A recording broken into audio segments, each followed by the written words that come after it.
I am live. I am live.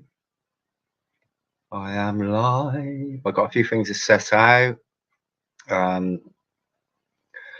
blah. Firstly, if anybody wants to come in for a natter, blah, blah. Firstly, if anybody wants to come in, that's me in the background. Okay, that's me going in the background now. Can I be heard? I just heard myself actually on another tab. If anybody wants to come in, there's a link. Click it. Trolls, come in, make my day. Blah blah blah blah blah blah. I'm not waiting for people to join. There's two watching at the moment. I'm one of them. I'm guessing Zoo. Are you the other one? Yeah, I got my ugly face on today. Got my turnip head on. Oh, about the one. Oh dear. I'm talking to myself. I want to share. I want to set up sharing my screen a minute. Settings. Don't look like I can share my screen. Okay. Because the first thing I want to do is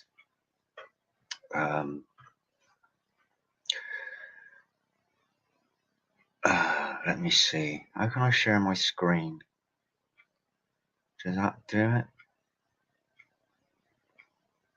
Present. What's that? Share screen. There you go. I just want to share my screen because I've got a what do they call it? What do you call it when you've got something?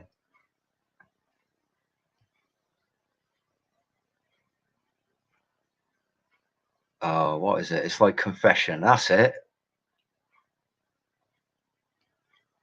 Yeah, right. I'm sharing screen. Tintin 35.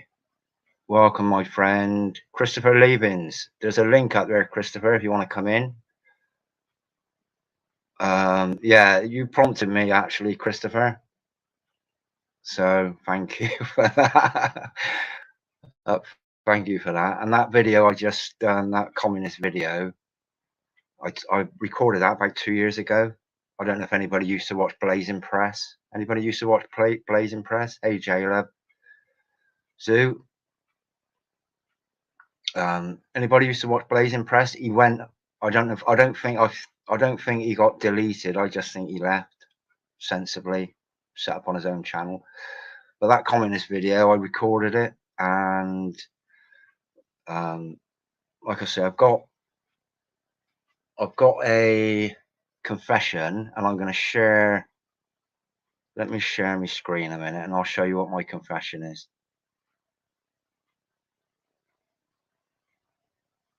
I'll show you what my confession is, because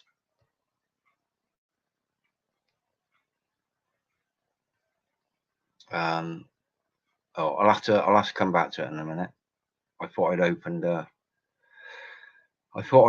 a folder, but I didn't. Yeah. So please bear with me. So I'm going into my search, socialist. Okay. That's what I'm searching for. I'm in the background. And I'm going to share this and all right, let me have a look.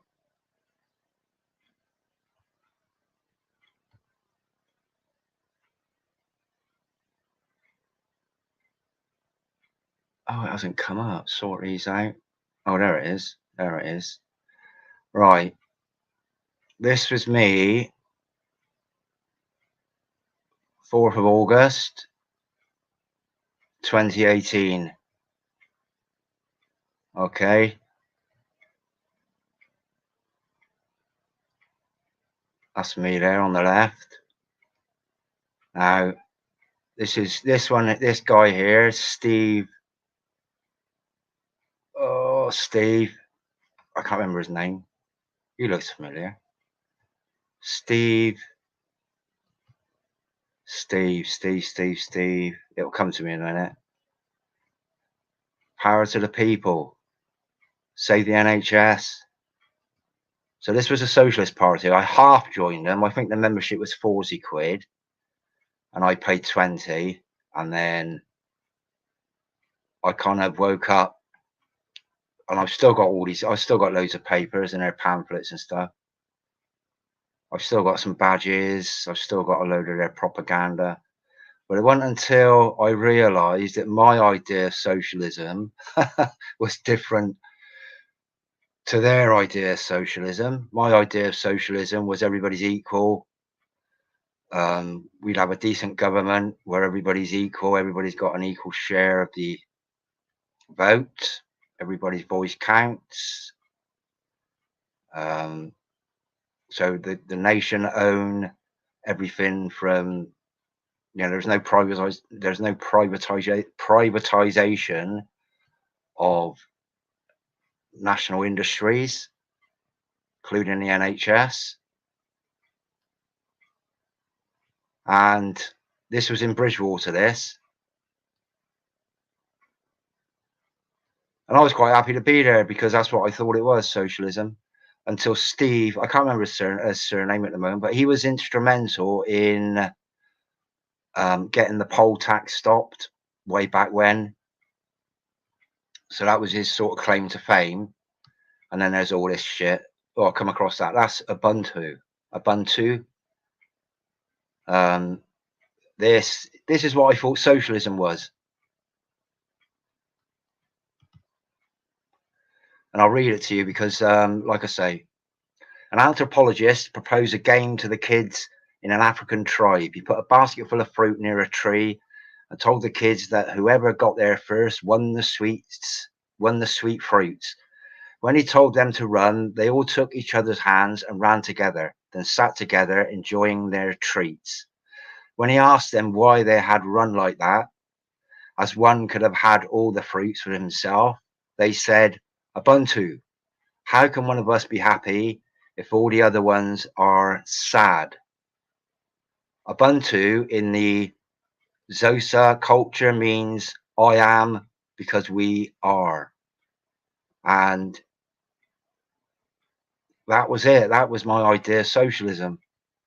I've since, well, I haven't really had anything to do with it because I realised that,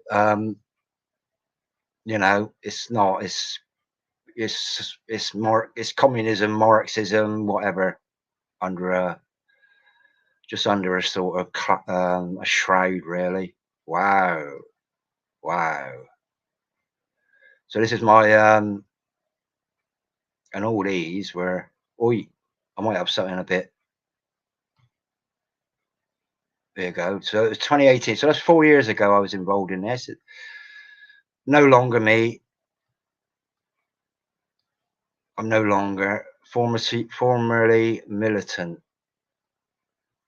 So, I'll remember his name in a minute. Okay, but that's my confession.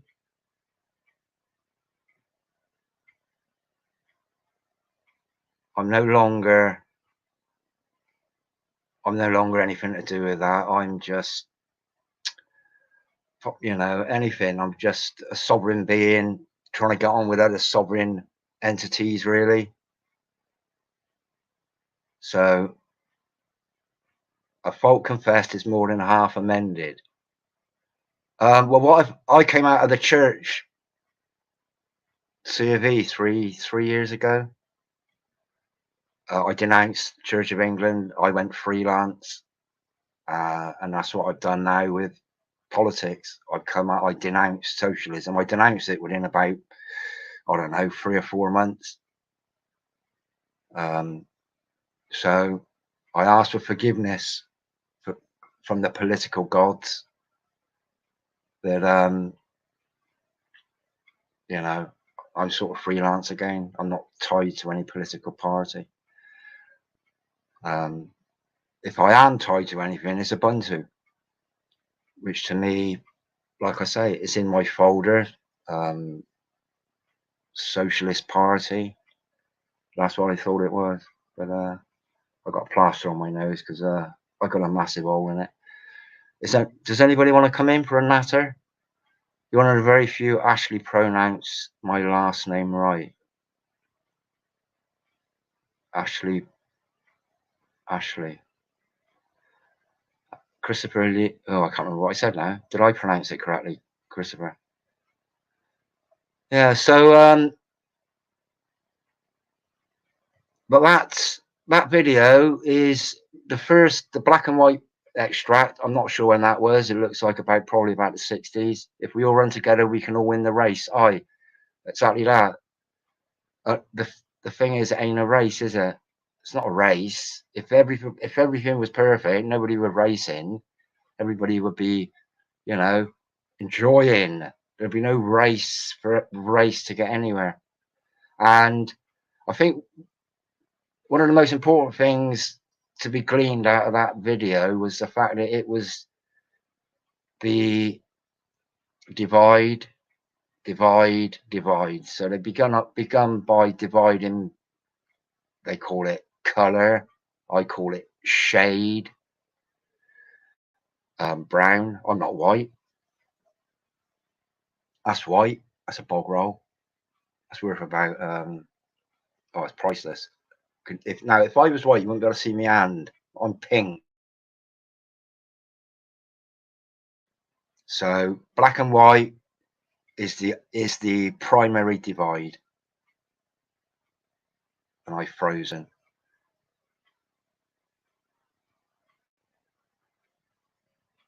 Yeah, I frozen. Yeah, black and white is a primary divide. Hey, Boo. Do you want to come on for a natter, my friend? Yeah, black and white is a primary divide. Dark brown, light brown, every brown in between. And then it's divide. And that's what they've actually accomplished now. So, I mean, I'm more into discussing for the resolve. We all know the problems, you know, we're pretty much clued up. They put their agenda out there. I got a New World Order banner on my last video, on that live, on that premiere, which I'm happy about. I'm collecting them. And they've also got one of those banners of bullshit under abortion videos now. So, you know, some sort of agendas on the way there. Yeah. So what am I going to talk about? It's about resolve. It's about waking people up to, yeah, any excuse, Boo. Yeah. I got a face that looks like a bag of spanners, but I'm still here. Voice recognition sucks. Christopher Levens. It's not Livens, is it? Livens. Yeah. So it's all about resolve. We can moan until our heads fall off. We can moan about everything. We can moan about the food crisis. We can moan about the energy crisis. We can moan about chemtrails. We can moan about the old rainbow crowd. You know, but they're getting on with what they're doing. What's the resolve? And the only reason I'm going live is just because I'm hoping it's just to wake people up. And you know, not on here, not on YouTube so much. It's getting ideas that we can take out into the community. You know, because that's where the effect needs to be, is in our individual communities. And we're all dotted all over the world, all over the country. You know, I got friends in Liverpool, Manchester, Wales, London, Scotland. And if you look at a map of just to look at a map of Great Britain, there's all these little dots dotted all over the place, and all they need to do is just expand the awareness. So ultimately, the whole of your country is one big awareness, but we ain't got long. We ain't got long. Because you know, when it's the children are the main concern, really. What do you reckon? Does somebody want to come on and bar about? I'll sling the link in again. But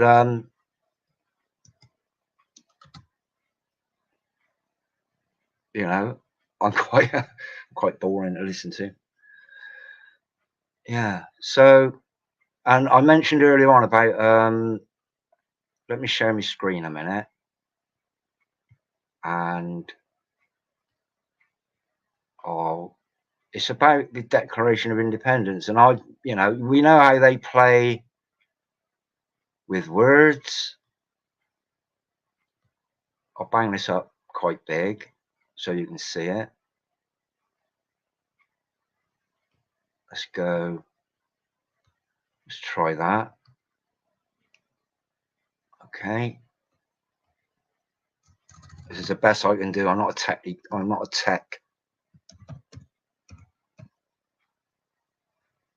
And I type with one finger.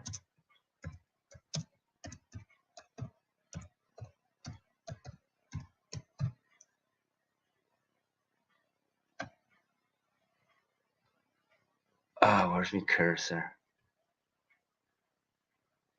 Make it a bit bigger.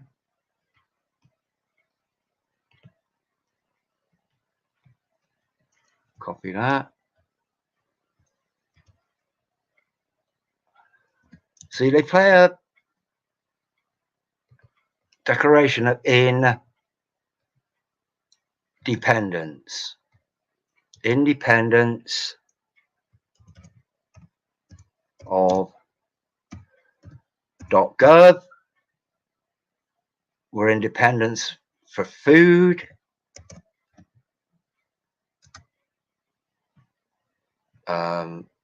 News. What else is there? Have I just cut out? No. Yeah. So Declaration of Arbroath. What's that? What's that, Scoo? Zoo? Or is it Scott? Is it Zoo or Scott? Zoo, Scott, Zoo.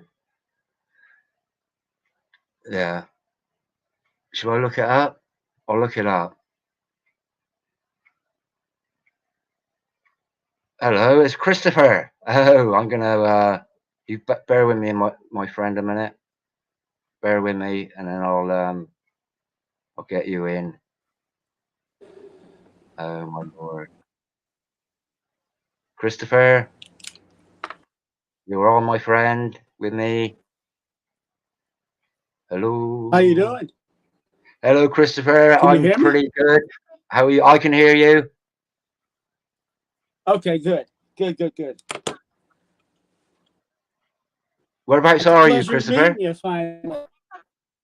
Pardon me? Oh, you're breaking up. Say again. You were breaking up. What? I said you're breaking up. Are you on Wi-Fi? Are you? Okay. Maybe it's Let me see. Can you hear me now?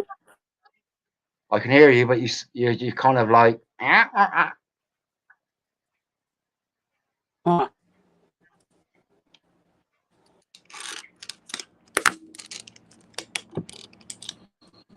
Don't go, stay.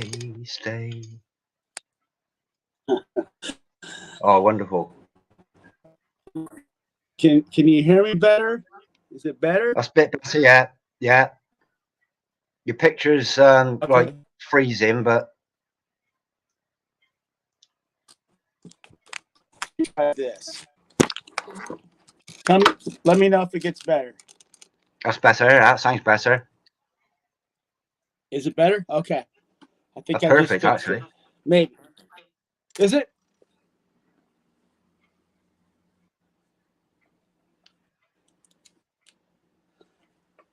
All right. I guess you shut up. Go on then. You talk for a little bit, Christopher. Just if you want to, just so I can gauge whether or not you're cutting out. But okay. Maybe just explain whereabouts you are, perhaps, and you know, just so we know, because I would have said, "Oh, where are you in the world?" And then Sure. if you can pronounce your surname as well.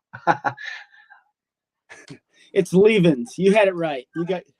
You're one of the very few that actually pronounces my last name right. So Yeah, Levens. Yeah, yes. yeah.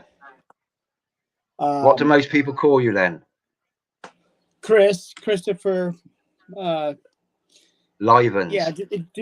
Levens. Yeah. Yeah, yeah, I'm yeah. listen, I'm originally from the Midwest, Illinois, as a matter of fact. I left Okay. there and I've been living in North Carolina for just over a year. I was actually going to move to Florida, but of course the hurricane put the kibosh on that. So it's a waiting game. We'll see what happens. I'm trying to look to buy some land Yeah. somewhere to get away from it all and start a little homestead, get away from the cities, stuff like that. So, Is there any point in buying anything, Chris? Is is there there any point what? in buying anything? Is there any point in Well, buying I want, anything that's yeah. I mean, I wanna grow my own food, raise yeah, chickens, stuff like that. Stay away from uh, the big supermarkets and all that because they're poisoning everything. They're poisoning our water, our food. I mean, I don't I don't trust I don't trust anybody anymore. I really don't. You yeah. know, it's just one Do of you those reckon? things. Yeah. Do you reckon though that the world order is going to allow you or me or anybody to be self-sustainable? To me, That's a the good way question. it is, You isn't it? know, I mean, yeah. You know, from what I'm gathering and researching, I in what I've heard now, it's in some places in the United States, it's illegal to gather rainwater. I mean, yeah, if that's not ridiculous enough, what's next? You yeah. know, I'm not That's been allowed going to. for Uh, I'm not allowed to. Have chickens or grow tomatoes. Where does it end? yeah. That water thing. I know there were. I come across this years ago, maybe 10 years ago. There were certain states that forbade collecting rainwater. Yeah. So I mean, and to me, it's that normalization thing, isn't it? It's they'll creep it in here, test the water, social experiments, see how many people uprise against it, and then it'll gradually creep out like a virus, which is what Yes. we've got now. Is we've got this pretty much every country and every governing organization, like your World Health, this and UN, NATO, all this. They're pretty much governed now. The monarchy, they're governed, and they've got dominion over the Commonwealth, which is Canada, New Zealand, Yeah. Australia. So I pretty much reckon all biblically, spiritually wicked high places are now governed by these that are into this totalitarianism. You will own nothing, you know. And I've got an allotment, okay, which is like right, it's like a garden Okay. that's provided by they provide it like the council, local small government. They provide allotments like growing spaces for food, and it's sort of enshrined in the sort of probably in the common law actually of Great Britain that councils must provide these spaces for people to grow. It might have come into effect after the war, after the Second World War, and they had this dig for food, food not lawns, and that sort of thing. So it might have come after the Second World War that they introduced this like theory of allotments. Everybody, but I got a feeling that they're gonna slam that. I got a feeling that they're gonna say, right, no, you can't go on your allotment and grow your own food anymore. Well, you know, this is what I think will happen. They can't just stop it right away, because they'll have an uprise. What they'll do is, it's again the Hegelian dialect. They'll use something of a disease or some kind of, they'll pump fear into the people to where they'll trust whatever the rulers and the government says, and it'll slowly creep in, and that's how it's going to come about. You know, it's from what I've seen, not just here in North Carolina, but everywhere I've been, the masses are so sound asleep, you can't even bring the subject up without them getting pissed off. Yeah. And not pissed off at what's going on, but pissed off at me that I think like this, and it's just, it boggles my mind. Even though, listen, even though I will show them proof after proof after proof, they still don't want to see it. Yeah. They still don't want to believe it. That's the thing. Yeah. They don't want to believe it. They don't want to believe that the government don't care. They don't want to believe the government don't give a shit about them. And I've even got people saying, well, what is, why would they do something like that? Why would they do this? Why would they do that? And there's when you tell them why, it sounds, and I get it, it sounds crazy, that they want to rule the world. They want us to be enslaved. And you've got these secret societies, and this is their motto. And to believe it or not, we are coming into the end times. So they just, it's so far beyond their imagination or even their thought pattern that this could possibly even happen. And I tell people, listen, not everybody thinks like you do, that are kind and want to do things for other people. There are groups out there that are truly evil, and they rule this world, and they want to rule you, and they will do everything in their power to do it, especially when it comes to deception.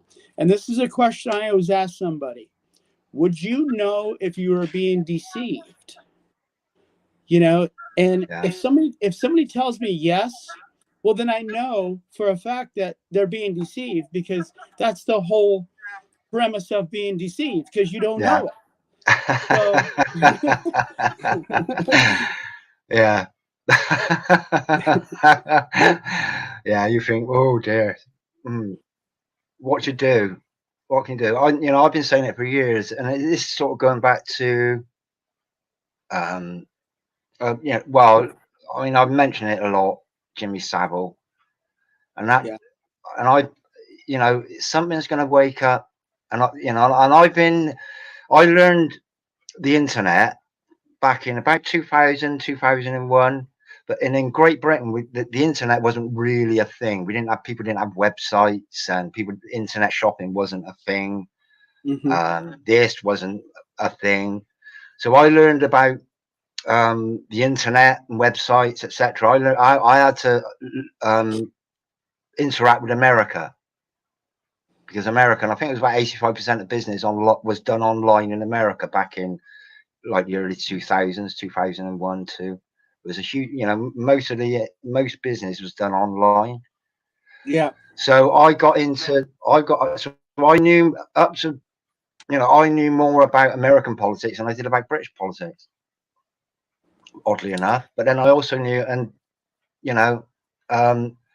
there was a thing then, what happened in America, I could see it. It eventually, it would sort of come over here. And that was when Ronnie Reagan and Margaret Thatcher became chums, she brought in that American style of capitalism, which is pretty much basically, you know, stand on somebody else's throat to get what you want. You know, that is like it's like a severe, quite an obscene way to treat another human being. Is, well, yeah, we'll use you to improve me and my business, or my business and me. That was like an extreme form of capitalism. Nothing wrong with capitalism, but when it means you got to go out and slit somebody else's throat, Yeah. you understand what I mean, don't you? Yes. It's sort of like dog eat dog, but Right.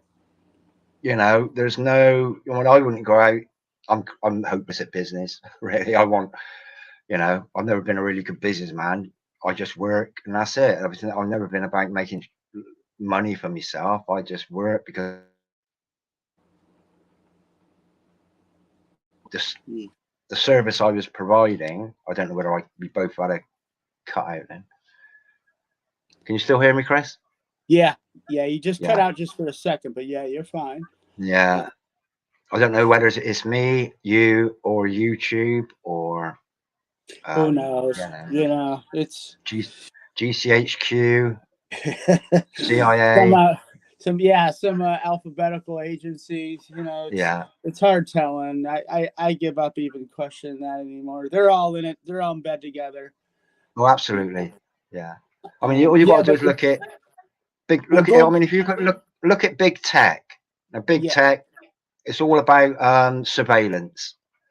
So even with all these little different like cell phone and internet providers, you know, the way I look at it, you don't become a multinational worldwide organization without ticking a few boxes with those that want to run the world. And the surveillance, the government, I mean, even the government now, this was probably what you know, that terrorist event 2001, that opened up a whole new catalogue for war, for defense, really. And that was like the act of, you know, defending against more terrorism. So everything's about surveillance. Yeah. Well, you know, I'm glad you brought that up, because I was fooled by. I mean, we were all fooled by that when it happened. But shortly after that happened, I ended up going to Afghanistan. I went there in 2003, and I guess prior to that, I mean, I'm in my younger 50s right now, but I wasn't into the internet. Internet was just coming around then, and I ended up going to Afghanistan, and I spent just shy of 10 years over there. Wow. Yeah. And I was deceived. Once, you know, I started figuring things out when I was there, you know, but once I got home and then started getting into the internet and finding channels like yours and listening and finding out the truth, it hit me like a freight train.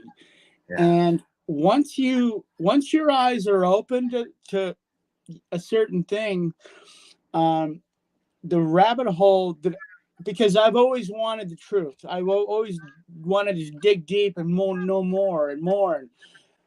And once I found a few things out about, of course, what we're just talking about, the 911 lie and everything else, it never stopped. It never stopped, and it hasn't stopped to this day, you know. And you go back and ask the question, well, about the water and this and that. I will not trust anybody from the government. I don't care if they're Democrat, Republican, who they are, what president it is. It's all theater. You know, it's all theater. Absolutely. You know, just like WWF wrestling. You know, they're fighting there in the ring, but after the show is over, they're giving high fives in the green room, just like Democrats and Republicans. It's everybody's glued to this TV, and again, this is another way to divide the people. You know, Well there's said, got a myriad of ways to divide the people. And well, everything is everything. Anything I can think of. It's just a way of, again, it's that's divide, just divide, divide, divide. Divide the divided with the religion. You look at Christianity. How many different denominations? There must be about 100. I'm guessing, but that's Christianity. Only one of them can be right, and but it dilutes. And the thing about rabbit holes, it dilutes attention that we can concentrate on one specific. And a lot of people concentrate on, say, I don't know, child abuse. That was what I was into. That was my main. Everything about me was concentrated on child abuse. And then it sort of opened up, and you go rabbit holing, and if I cut out again, you go rabbit holing. It's diluting, dividing the amount of attention we can spend on one specific. And for me at the moment, I mean, chemtrails is it's been a big burden. It's been a massive burden because there's nothing that can be done about it. No, your government don't want to know about it. They're in, they either don't know, they're either deceived or they're deceiving. Now they just tick a box. They tick a box. All right, vote for this, says the higher authority.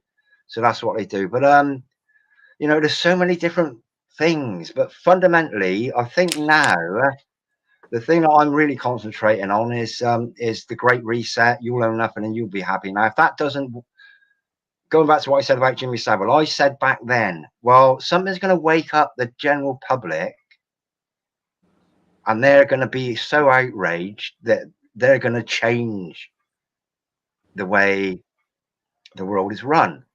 But even the Jimmy Savile thing, within 2 weeks, people have forgotten about it. Oh, yeah, we've gone to something else. Yeah, we've forgotten about it. It doesn't stick in there. I think you're right on the money. But here's another thing. Here's what I've discovered is I think a lot of these secret societies, including the Freemasonry, they're allowing this content and stuff to get out.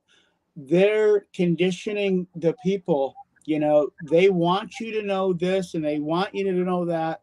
They want you to know about what's going on with the adrenochrome or child trafficking. They want you to know these things as to a certain extent, Yeah. That way, if the more they leak out, the more it becomes in society, I guess I hate to say it, acceptable, and people just let it go and they stop doing anything about it. Yeah. This is a thing, Chris. It's there's this thing, implied consent. Are you familiar with implied consent? No, explain. Implied consent. Well, if for example, if they put something out there, I'm getting and we do nothing about it.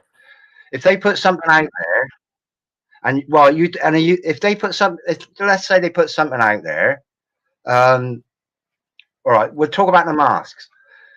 Yeah. They'll say, right, you got to wear a mask. Okay.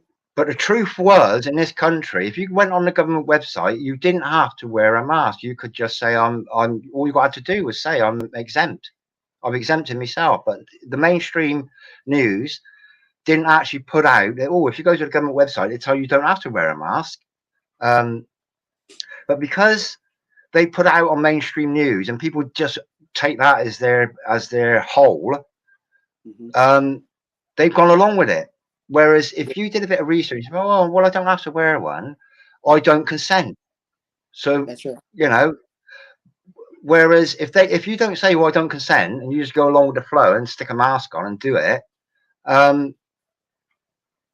that is implied consent. You haven't said I do not consent to that. So implied consent is that because you haven't said I ain't doing that, that means you are doing it. It's the same with lots of things, like certain taxes, maybe even income tax, contributions is voluntary. But if you know, a lot when what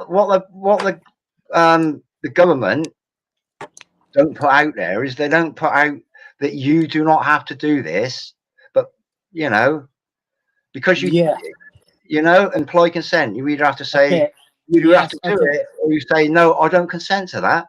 I wasn't familiar with the wording, but now I know exactly what you're talking about. Yeah. As a matter of fact, I've been researching this to where there's a couple channels. I'm good friends with, I don't know if you guys know Brian Young from Here's the Deal or High Impact Flicks. Well, he's got people on there that, and this is true to fact because I've sat and watched it, where here, I mean, there's word salad, you know, this when it comes to documents and paperwork and legal stuff. Words mean things. Well, traveling here in the United States, you really don't need license plates. You don't need insurance. You don't need a driver's license. We are all under the impression that we need all this stuff to pay taxes. You know, yeah, if you stand up and you do these things, yeah, you might get your car towed, you might go to jail for something, but you're going to win in the end. It might cost you initially, but this is the only way we are going to win this game, is if we all stand up and start putting our foot down and doing these things. Yeah. You know, now the majority of the people out there, they don't know about this, and B, if they do find out about it, they're not going to take the chances. And I get it, they got families, they got jobs and whatever. Yeah. You know, so the controllers of this world, they know this and they use it to their advantage. Yeah. I mean, as far as things like these traffic violations, etc. Can you hear me now? Yeah. It's just my screen's gone really little. They use fear. You know, it's like threats. You're threatened. Well, if you don't do this, if you don't, you know, if you don't have a license plate, you will end up in prison. And people's ignorance, and subsequent fear. That's it, fear. Is a thing that drives that narrative of, I'll just go along with it. But they don't think they're going along with it. They believe it to be law. When it's not just a legislation. Who wants to take their time out of the day and start researching law papers and this and that are that thick? Yeah. Your average Joe Schmo out here does not even want to go there. Absolutely.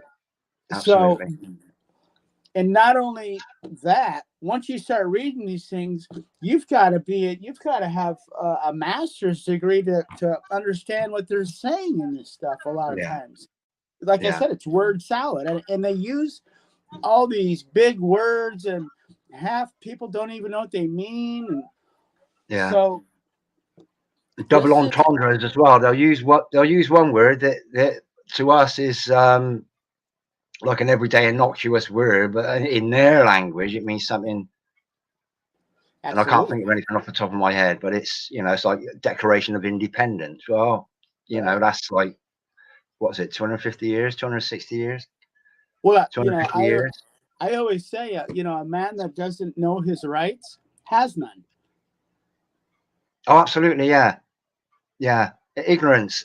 They play on ignorance, and they play on our ignorance, and the world is full of ignorant people, and we're all ignorant to a certain extent until we decide to do something and research and listen and open our eyes and open our minds and start to understand. Don't understand. That's another word. Yeah, When understand. when a cop or judge says something, says, "Do you understand?" Well, that Yeah, means you're standing under what they're saying, and absolutely. always say no, because once you Yeah, say I you do. Yeah, understand, see that there's your word salad, yeah. because That was one actually. It come back then. yeah, I like to use comprehend. Whether that's got another connotation or not, I don't know. But right, yeah, understand is if I say to somebody, "Do you understand me?" I yeah, think, well, yeah, yeah. Do you understand me? Yeah, but do I understand you? No, no. But it is like a word salad. But this is what they have actually done. Is another one of these divides. Is they've isolated people. There's none of that community. There's none of that community bond. Everybody thinks they're in their own little fight yeah. on their Oh own. no, yeah. You know. So That's if somebody agrees with you, and they go off into their little community, they feel isolated to do anything. There isn't, we have the resolve is, well, we all wake. There's seven. If we look at the Georgia Guidestones, there's 500,000,000 people that are destined to, stay on the earth, and so that means they're going to get rid of 7 billion. So the percentage is there's 7 billion versus 500,000,000. yeah. So 7 billion of us all waking up and saying, "Oh, Ubuntu, yeah, yeah, we're fed up with this. We're fed up with this. Everybody's horrible and hatred. Hatred's been bred into people. Competition, the rat race, selfishness, greed. Um, it's a very careful manipulation of understanding the psychology of the human being. That they, Well, again, we've been indoctrinated by this dynamic weapon that they come up with called television, that Mhm. has been pumping this out to us since I can even remember. I mean, this has been going on. The propaganda has been going on with I mean, Hollywood, you name it. To And like you said, fear is the biggest motivator to take over somebody, to control somebody. If you want to control somebody, you put fear into them. Basically, what we're dealing with is, I hate to say it, a legalized mafia. This is how the mafia well, don't hate to say runs and it, but operates, it is. and this is how they rule, is to put fear into people, and they hand over everything. Well, this is what our governments and our elites and leaders and the pyramid of power are doing to the masses. It's the same Yeah, MO, yeah, yeah. and I Modus will not be operandi. I will not be put into fear by, I don't care who it is. You're not going to do it to me. And I see it Yeah. all around, especially when it comes to the police.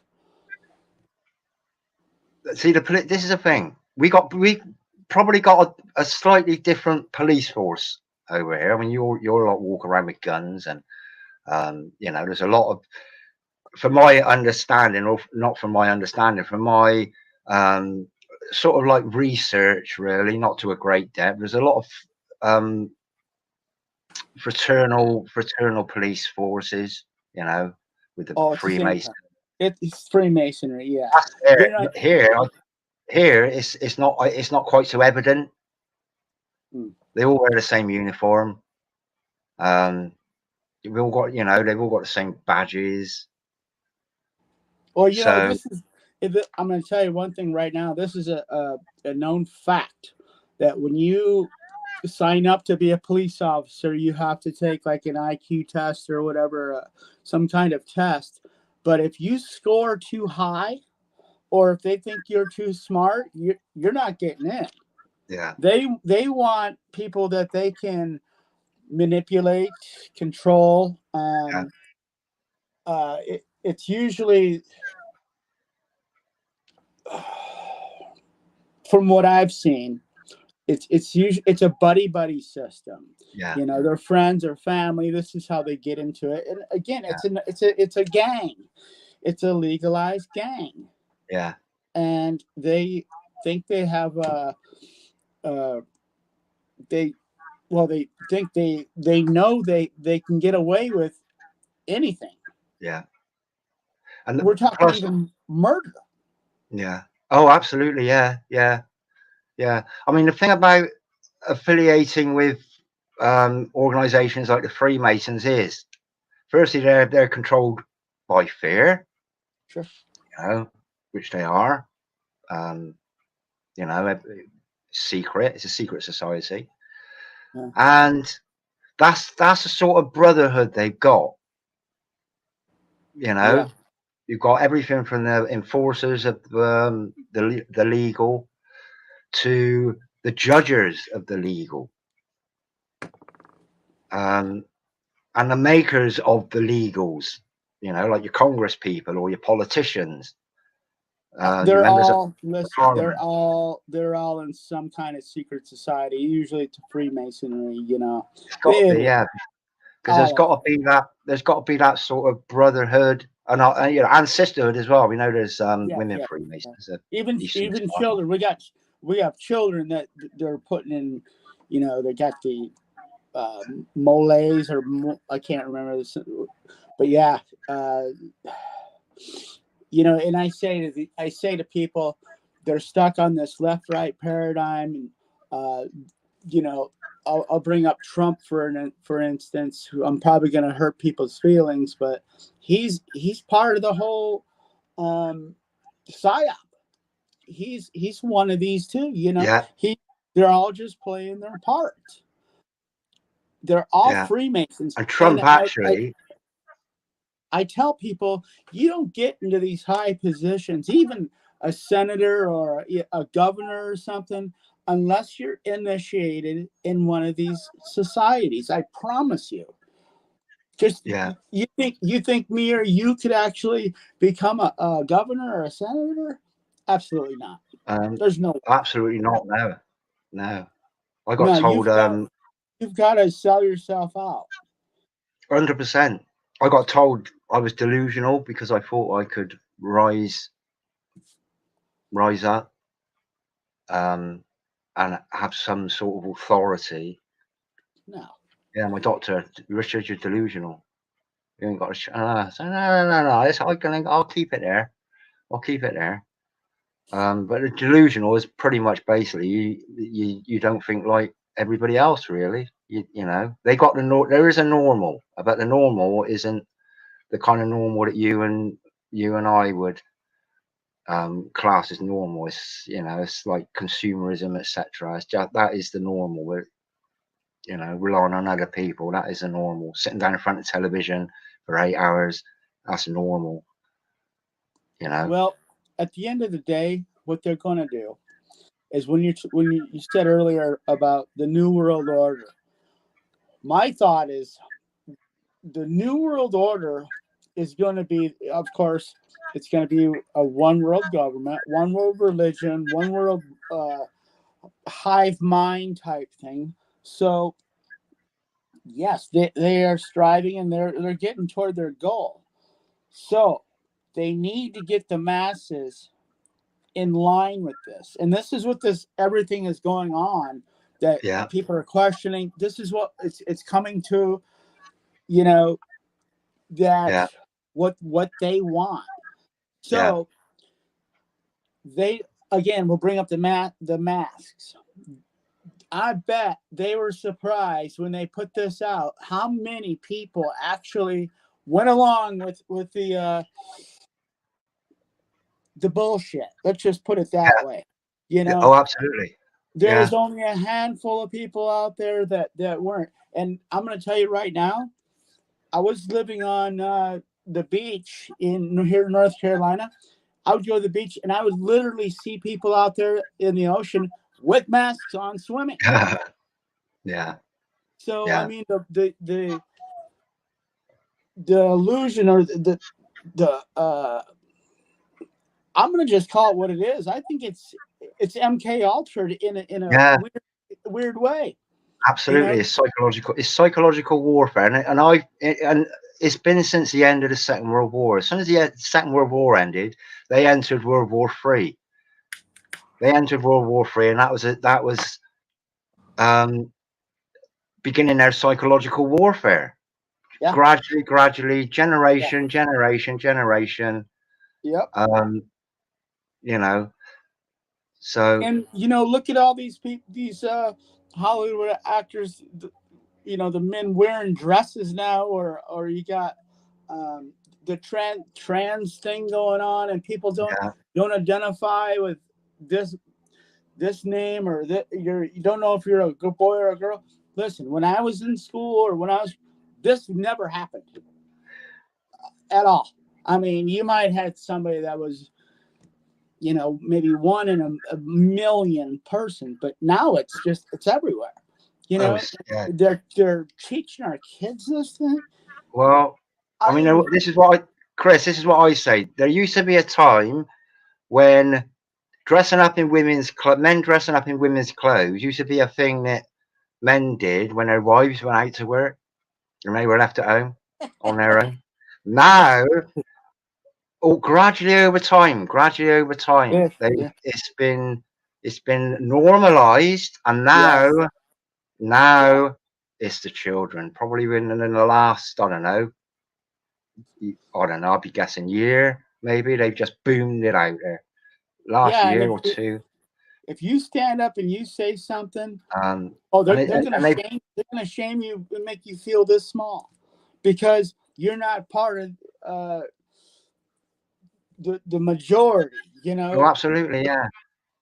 And people, they don't want to look. They don't want to feel like, well, I don't want to be laughed at. I don't want to be called crazy. So I'm just going to go with these people say, even though I think something else. This is cowardness. I don't like, to be a coward and not stand for what you believe or what you should say. You're part of the problem, not the solution. Oh, absolutely. I've got one here. I've got a saying here. Blah, blah, blah. This is by George Orwell. During times of universal deceit. No, it's not that one. It's this one. Desmond TuTu. If you are neutral in times of injustice, you have chosen the side of the oppressor. That's right. That's right. I might copy that and paste it. I got it in. Yeah. Which is listen, the sad part about it is it's going to come back and bite them in the ass. Oh, absolutely. Absolutely.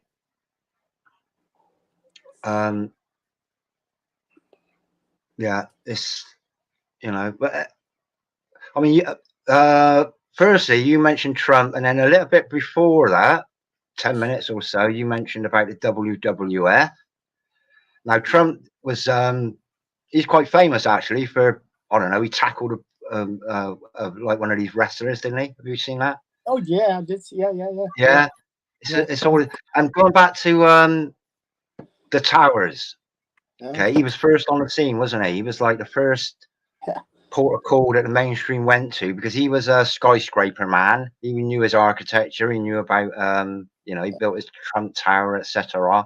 So he was first on the scene then, as far as mainstream news celebrities go, to give his opinion on it. And he actually came out and he said exactly what he thought it was, which is what most of us think it was, or we know it was. It was kind of like, how can I put it, controlled. And there's something, probably might have even been going back before that. And I watched an interview and he was asked, would you like to be president? And he said, well, if there was nobody, have you seen it? If there was nobody else to do it, then I would do it. So, he's been primed. Yeah. And this is like, might be 30 years, 40 years ago. He's been primed. So he's been sitting there itching. You knew I was. It was on his 33rd birthday, of course, 33. Is that right? Yes. Yeah. It was on Oprah Winfrey's show. Wow. Yeah, I Yeah, remember see, she asked him, "Are you ever going to run for president?" He says, I don't think so." So yeah, you're right on the money, man. absolutely, yeah, absolutely. And it's knowing these things is it's a torment, really. It's a torment, but I'm glad I know them. And a lot of people were saying, "Oh, that's bullshit." Well, if you've Yeah, got the evidence, now my right. laptop is full. I filled up I filled up two 500 gig laptops just with video stuff I've recorded, screen record, etc. So I was going to go out this Saturday with my Great Reset. I think the Great Reset should wake people up. You'll know nothing and you'll be happy. And then I'll just stand there in the street, and I'm not going to holler out anything. I'm not going to go there with a megaphone and just entice people in. But I got a homeless friend, Steve. He's a really good artist, but he's not allowed to. He's not allowed to do his art. He used to sell his art. He used to do like little mushroom drawings, and just he's just a really expressive bloke, and he's really good at drawing. And it's been outlawed for him to sit on the streets and do some little drawings and sell them for like like £1 for a birthday card, or he's been outlawed.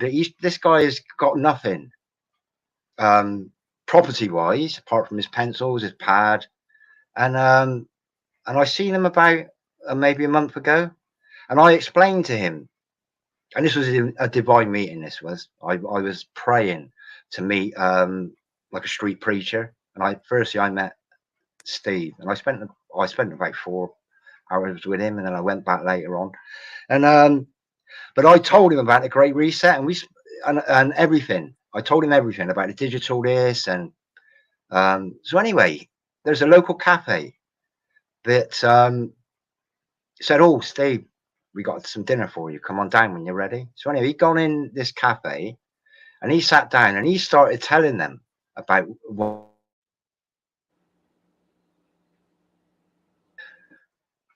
Right, we're spiraling again. Yeah, hold on a second.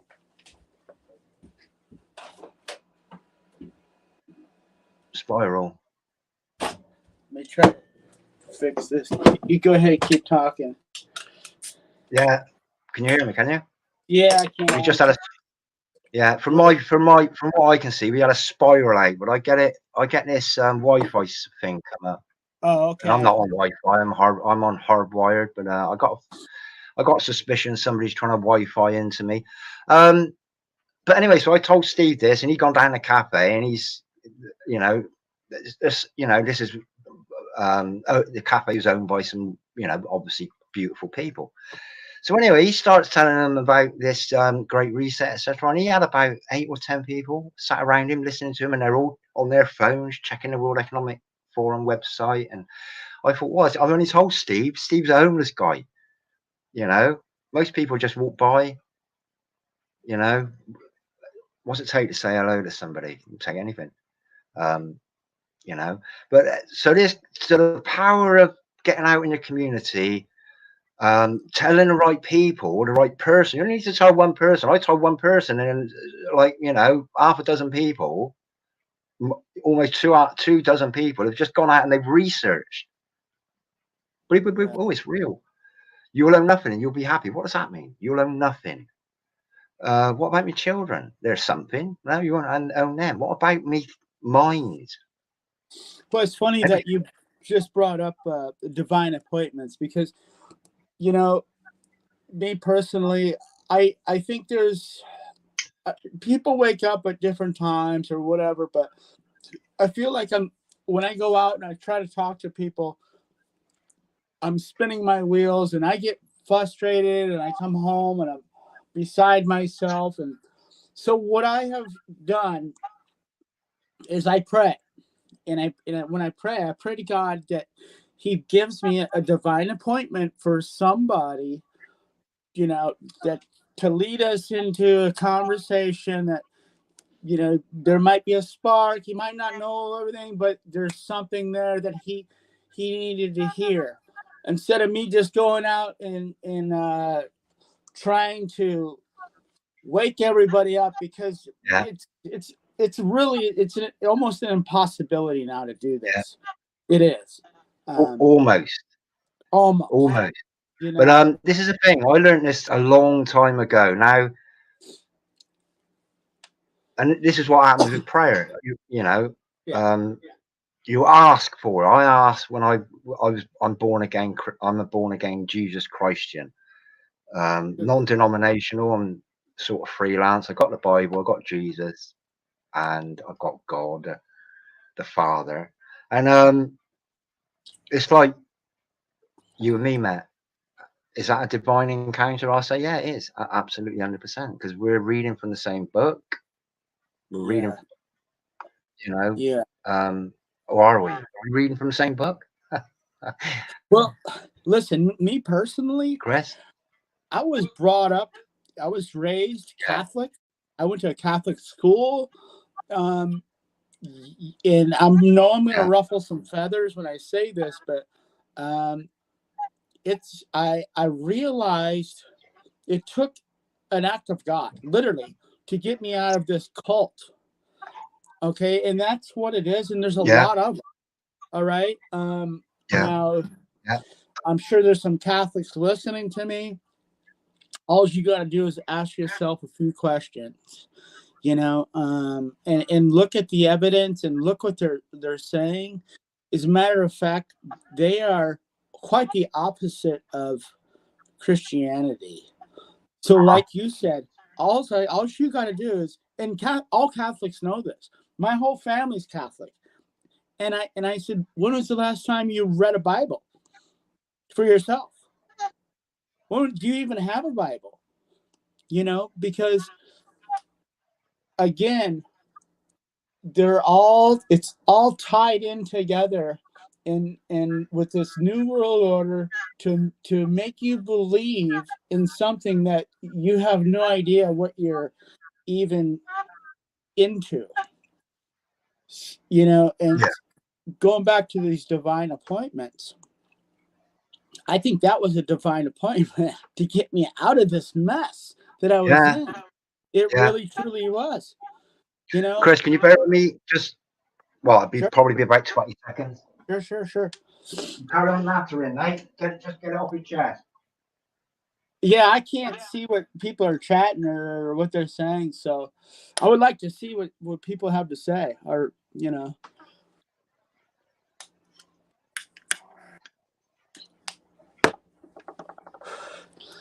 If you can still hear me, you've got a good thing going on here, because it's an amazing thing to find somebody out that thinks the way I do, and it's a breath of fresh air. It really is, to actually converse with somebody that understands finally, because I am surrounded by people that are absolutely, and I don't even want to use the word asleep, but I mean, that's the only thing I can come up with. And it's their willingness to stay asleep is astonishing to me. You know, and here's another thing I question, because I got people like you, and it's all, you know, my friends that are awake, we're scattered through the world. Some of them I have like you, some of them in Australia, but I stay in contact with them. We talk on the phone. And we all I don't know, you might have the same question. And I question myself, and why? Because I never asked for this. There's a certain amount of people that woke up at one time.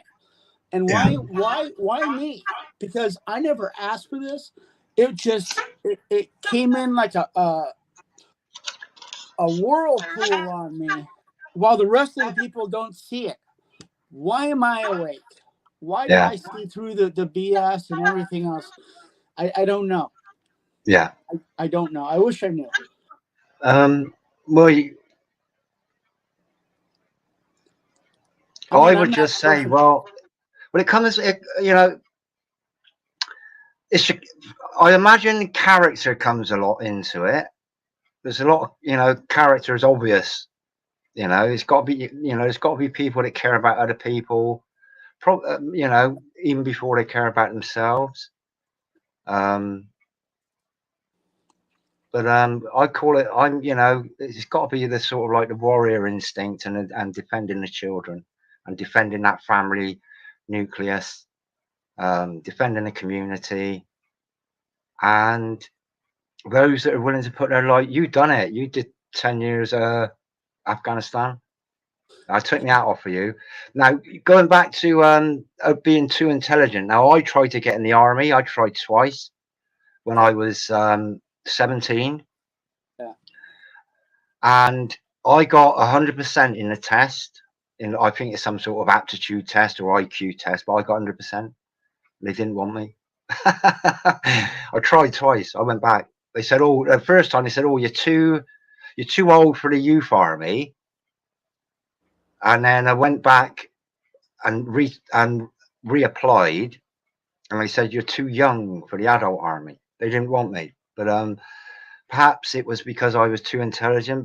Perhaps it was God's way of saying, "Richard, don't do it. You get on and do something else. Develop your retain."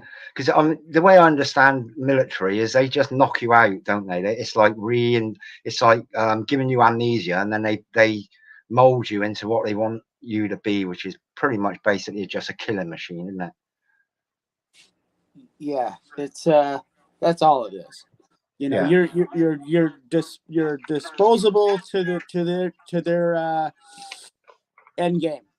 Yeah. They do not care about me, you, anybody else. Absolutely. They care about Absolutely. themselves. And I'm going to Disposable. tell you right now, every war that we are in has nothing to do with freedom or anything else. These are banker wars. Okay. Oh, absolutely. They're started and finished way before we even know about it. I mean, we're talking years and years before for takeovers for whatever purpose they have. But these are the Rothschilds, the Bilderberger groups. They start these wars. Okay. And I had to find out the hard way. Yeah. Okay. Yeah. Yeah. So, and listen, I have many of my friends that have perished in Afghanistan. I mean, British friends, Australian friends, Canadian. You know, it's just, I've seen it firsthand. I almost got killed. I don't know how many times. I mean, I can't believe I'm sitting here talking to you right now. I mean, I could go on for days and tell you story after story after story. So, and look what happened. Look at what happened. And people say, and they just let it go. We left all those billions of dollars to the Afghanis, tanks, airplanes, guns, you name it, just left it for them. Do you think this was just happenstance? Absolutely not. What happened there was a planned out thing for something in the future. Oh, absolutely.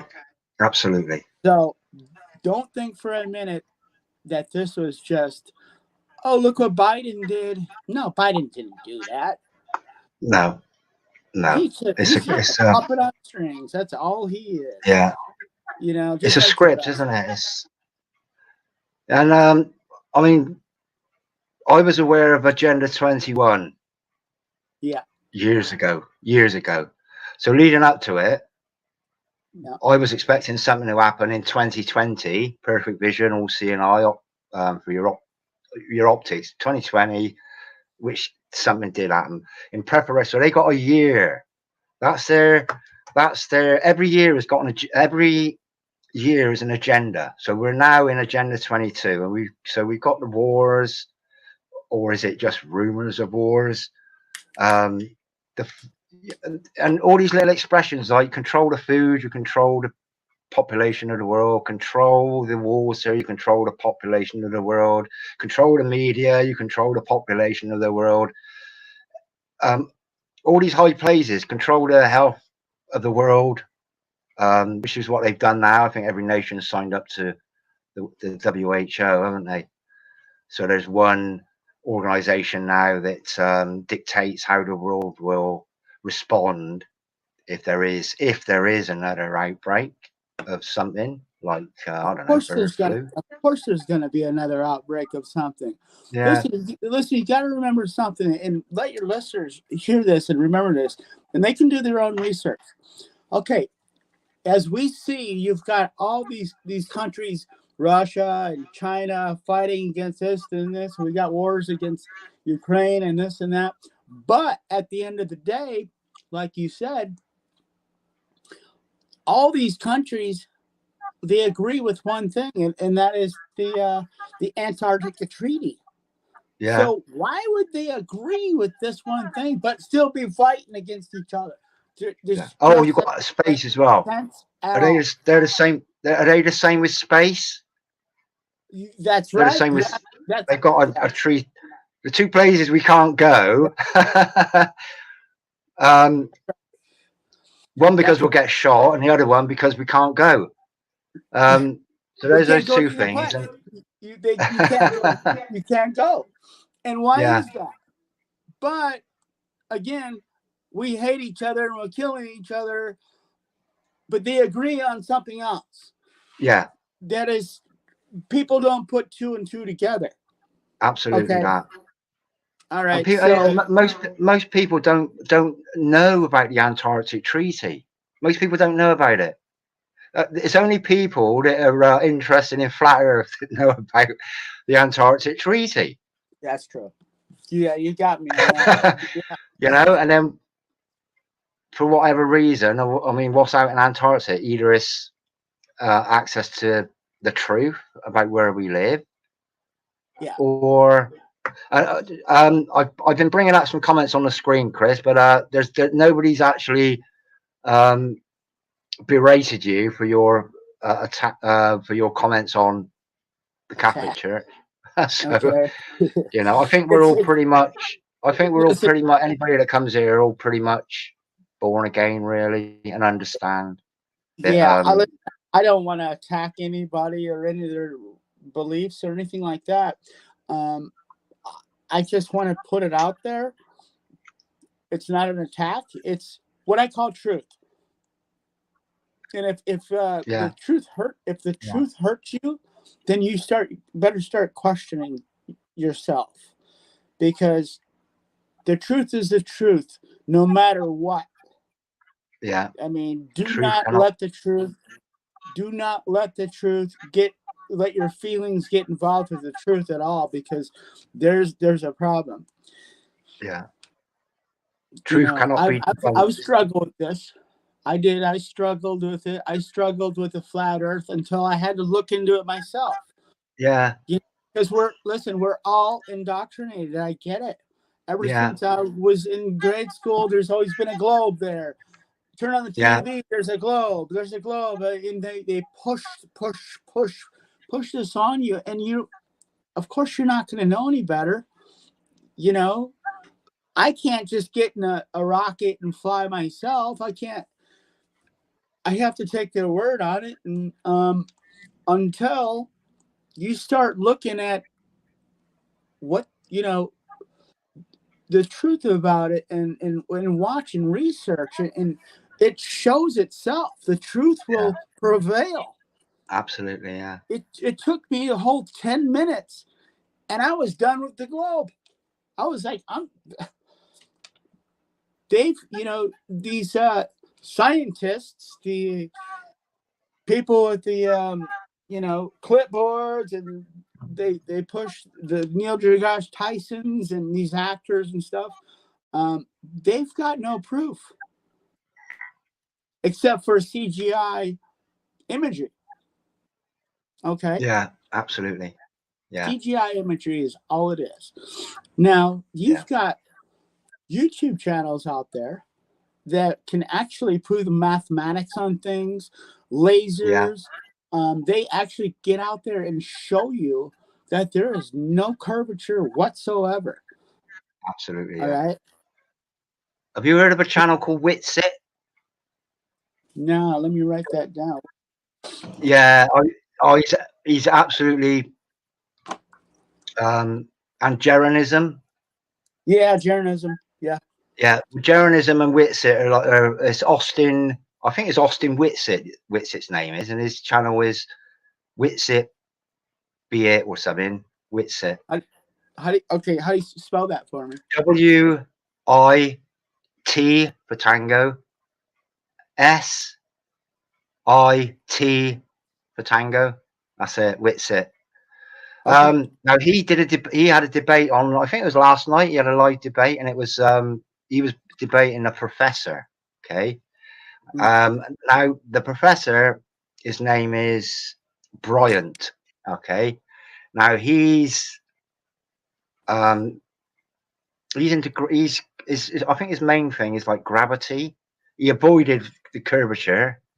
The curvature, um, that's pretty much that's it really. That's all you need to see is the curvature or not see it. But he avoids that, this professor. But there was a live stream last night. It was the night before last night. I watched it, and it was just hilarious watching this professor with a whiteboard with all these numbers, etc. But Witsit has come out, and he's sort of deep researched. It's like something like electromagnetic, something to do with electricity anyway. Electrical charges between the Earth and the dome, Mm-hmm. and what gravity is, and then Sure. this is what gives us up and down. But Witsit is the same as Jeranism. They're pretty much deep into that, and that is their main. I think that's probably their main sort of focus. Whereas my main focus has been all food, this and water, that, and chemtrails, and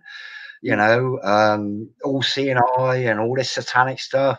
And now the Great Reset. I've settled on the Great Reset because it's provable that this is a real thing. That's right. Because if I go out in the street with the Great Reset, you will own nothing and you'll be happy. The fourth industrial revolution is the kicker. Biology and technology intertwined, which is why they're sort of after the children. Because once they got a child fresh out of the womb, they give them whatever they want to give them, which will include at some point whatever it is, the technology that they need to be part of the digital realm, really. And as soon as that happens, as soon as they got the children, this is what I'm hoping that God is going to say, right, I've had enough now. I've had enough. You decimated the human race. You just decimated man and woman. You've got the children now. The end of the human race, and that Noah Harari's own words, that is the end of the human race. So once you take away God's creation, that and everything else is manipulated, genetically modified. So, but this is what I'm hoping is that as soon as he got the children, God will put an end to it, and then people. I hopefully I'm one of them. But those that can be trusted to obey God when He says, "Don't eat from that tree, please." Those that will say, "God, I won't. I promise I won't. I promise I won't," because we've seen in this realm, we've seen the damage that has been done by knowing good and evil. Do you understand what I mean? Oh, absolutely. I'm eating from the forbidden fruit. If God says, right, Richard, Chris, Boo, everybody else, that have promised God, to obey God, the Father, the Creator, and following the footsteps of whoever your role model is in this life, and your guide and your shepherd and your teacher and your friend and everything, Jesus Christ, perfect role model, sinless, lovely, loving, everything else he is and was and is. Yeah. You know, if you take him as your role model, you can't really go wrong. I don't know how anybody, even if those that don't believe in scripture, say, "Oh, it's only a fairy tale." Well, it's a character. You Yeah. know, that is setting a moral standard that God expects. If He says, "Richard, Chris, do you fancy replenishing here?" and I'll say, "Yeah, please, please, Hold on. Chris, Keep talking. Keep talking. Just a I second. will." But you know, who knows at the end of it, or it might just be nothing. So this life was just a bit of energy manifested as material and hard stuff. And at the end of it, there's nothing. Who knows? But this is the thing. If I switch that light off and on, if I switch that light from off to on, that energy should exist forever until it doesn't, which is, you know, when the illusion, if that's what it is, the energy becomes ended. But anyway, eternity is I sort of like to rationalize things. Is it possible that in the beginning God said, "Let there be light," and there it was? Is it possible? Because yes, it is. Everything as we understand it is an energy, is an electrical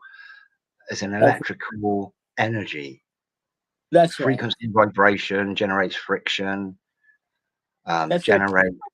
Just like a battery, you got to have a positive and negative to make Absolutely. something a charge.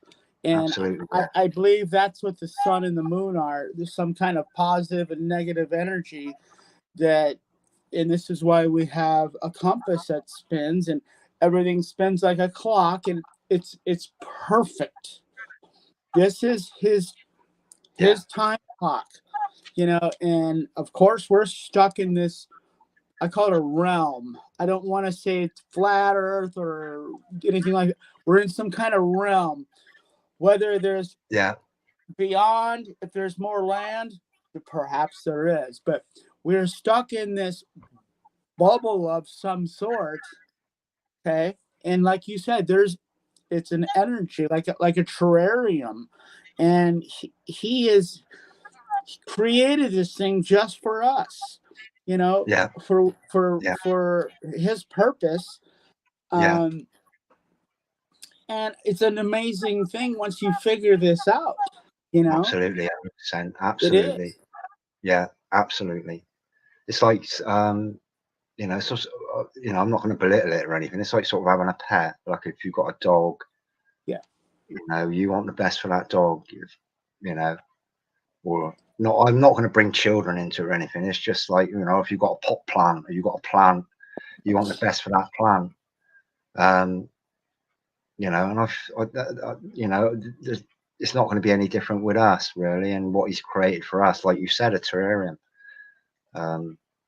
for His children, really, His creation. Yeah. So, you know, and this is just temporary, you know. I don't believe in death. I just believe we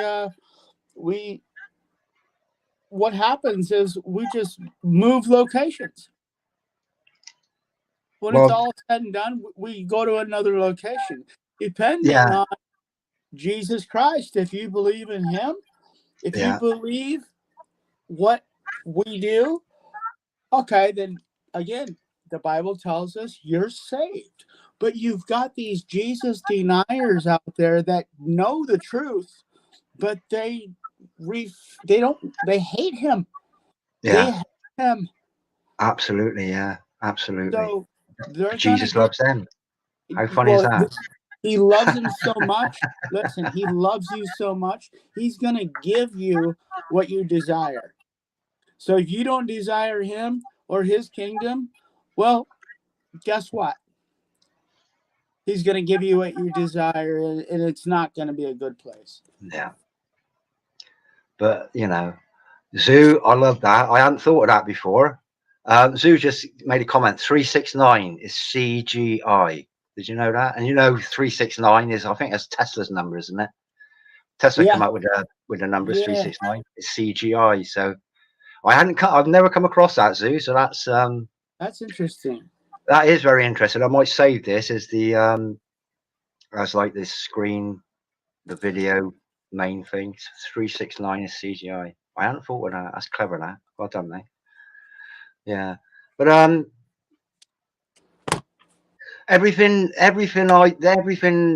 like my banner, and I'm sort of struggling to do it because it's quite a big thing, and I want it to look professionally produced, which is going to be masking off the letters in massive and this and that. But on the front side, I've got the Great Reset. Like I say, one thing will waken up the minds of the masses, and the Great Reset is undebunkable. It's a real thing. But on the back, I've got God is watching. So everything that the only reason I'm really going out there isn't to wake people up to the reality of that. Everything is leading beyond knowing what is happening in the world and the spiritual wickedness, etc. Because everything can be correlated with Scripture. Absolutely. You know, like your digital wallet. Well, you know, I'm not saying that say an implant is the same as the technology in your phone and the technology in your credit card, that little chip, etc. I'm not saying that's the mark of the beast. I call it the mark. That is probably part of the beast system, but I don't know what the mark of the beast is. Well, listen, I'm going to tell you right now, it tells us in the Bible, you're going to have no doubt. Everybody will have no doubt what the mark of the beast is. It's going to have to do with worship. You're going to know who you're going to worship and why. Period. Yeah. The mark of the beast is not going to be something, well, did I take it? I don't know if I took it. No, you're going to know for a fact, yes, I'm taking this or not. Yeah. There's going to be a clear-cut choice, and you're going to have to make that choice, and there's going to be no doubt of what it is. Now, if it's a chip or whatever the case may be, everything's leading up to this. They're rolling out the red carpet for it as we speak. Yeah. It's another conditioning to what, to get the masses conditioned. Let's just use that word. I mean, because that's what it is. It's just like Hollywood's conditioning us to everything else. Absolutely, yeah. Social engineering. I've got a retraction. I've got a retraction to make, Chris. CGI isn't 369. Boo just pointed out that G is actually a seventh letter. I counted out the I. I knew the C, 3. I counted out the I. I didn't count out the G. So Boo, thank you for that. Making me look like like I can't count. But yeah, social conditioning, social experiments. Yeah. Like the toilet roll challenge. Everybody went out and bought shitloads of toilet roll. Yeah. But it wasn't. It was a social. It was a social experiment, because what that demonstrated was how selfish and self and greedy and hateful people were, just by having not enough toilet paper. That's because they're so filled with fear. They pump them with fear. That's it. That's it. That's all it is. And God tells us, listen, when you'll know these times that we're coming in, but He says all the time. I think it's 300 and some odd times He says in the Bible, do not fear. Do not fear these things. It has to happen, but do not fear. Yeah. Yeah. Okay. And then knowing that there's going to be some sort of agenda, or there's going to be some sort of happening, when right, okay, well, we got to go through this. Now I think the toilet roll challenge was the last social experiment to test the public and see how they reacted, and they reacted exactly how they knew the public would react. That's it. Boom. Right. We can just go ahead with our plan, and their plan has worked perfectly. Yeah. Apart from people that stood back, understood it, tried to wake people up. And they're going like, "Oh my God, I can't believe this worked better than we thought it would." Oh, absolutely, yeah. Thinking. Absolutely. But it didn't work perfectly because there's still, Right. you know, there's still you, there's still me, there's still shed Yeah, loads of but people listen, that, they knew that there was going to be a remnant. They know this. yeah, Listen, that's the they word. know these things. They know the Bible. Yeah. They know that God has His remnant, and there's going to be some people that are going to stand up and put out like your channel you've got, and there's others that they're doing the right thing. You know, and Yeah. this is what I believe this is what we're supposed to do, is the right thing.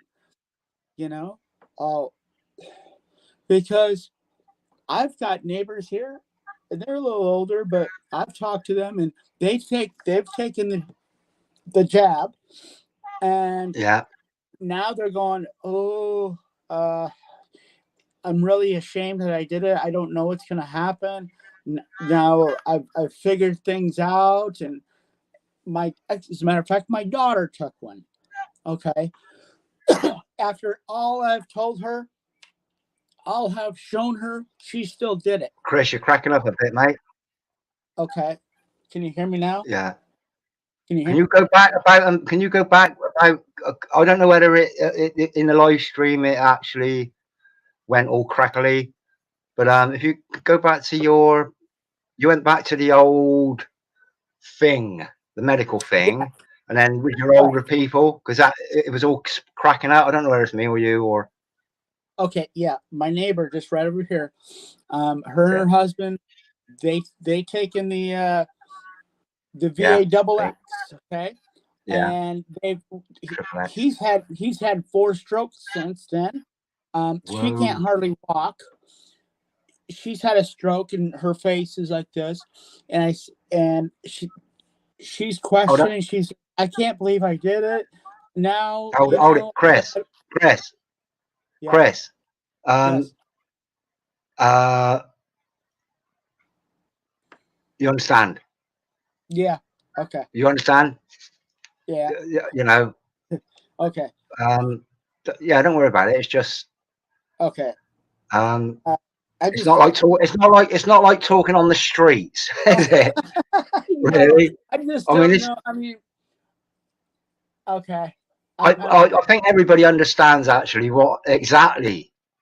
yeah, okay, Um, you know, it's um, nothing to do with the. It's nothing to do with the medication anyway. We know that, is it? right. Sorry, my tongue, I've I'll got my try. tongue I'll try stuck to in my talk. cheek. I'll try to talk in code. Code. Yeah, Yeah. Um. yeah. But, Okay. In other words, I was telling you guys, my daughter, my youngest daughter, as a matter of fact, her birthday's in a few days. She'll be 23 years old. She took it. um. this is where creativity comes into play, Yeah. Chris. It You takes know. me a little bit to come up with. But like you said, everybody knows. So, um, you know, after all I've said to her and showed her and talked to her and drilled it in her head, and she's like, yeah, yeah, yeah, going one ear out the other. Of course, not going to listen to her dad, but, um, you know, I worry about these people because let me try to think how I can put this. I don't know what it's done to certain people physically Yeah, or what's going to happen in the future with yeah, them. It This thing might be lying dormant until they yeah, yeah, turn on 5-6G. Can I say that? I don't know. yeah, yeah. 5G's good. Well, it ain't good. It's bad, but But yeah, I don't think it's been outlawed yet. so is this a weapon of some sort? Is this a biological change of our chemistry inside of us, Yeah, aka DNA? You know, yeah. Well, Harari said it. Noah Harari, World Economic Forum, Klaus Schwab's lap boy, actually come out and said it's going to be the end of the human being as we know it, or as everybody knows it. He said it. okay, He so said it. there you go. Going back to the Georgia Guidestones. I call it Georgia Guide rubble now. There you go. But yeah, that first commandment. Yeah. So this is part of it. Listen, it's silent genocide is what it is. Not a shot has to be fired. Yeah. You know, this is a war that you don't have to use any bullets. No tank. Yeah. And silent weapons for silent wars. And as a matter of fact, they're going, and they're doing it to themselves. As a matter of fact, they're paying for. They're gonna get free donuts. They're gonna get free marijuana. They're gonna get a free beer. They're gonna get free this, free that, free pizza, and they're lining up at our drugstores. I've seen it myself. Yeah. I've actually got a video that I went out. It's only about 2 minutes long. I might extend it because I got an apology. Anyway, so I gone out for a walk. I think it was last week, and now we used to have a bus station, and it's turned into a centre. Okay, a special centre. They shut the bus station down. They turned it into this massive centre, and I had a bit of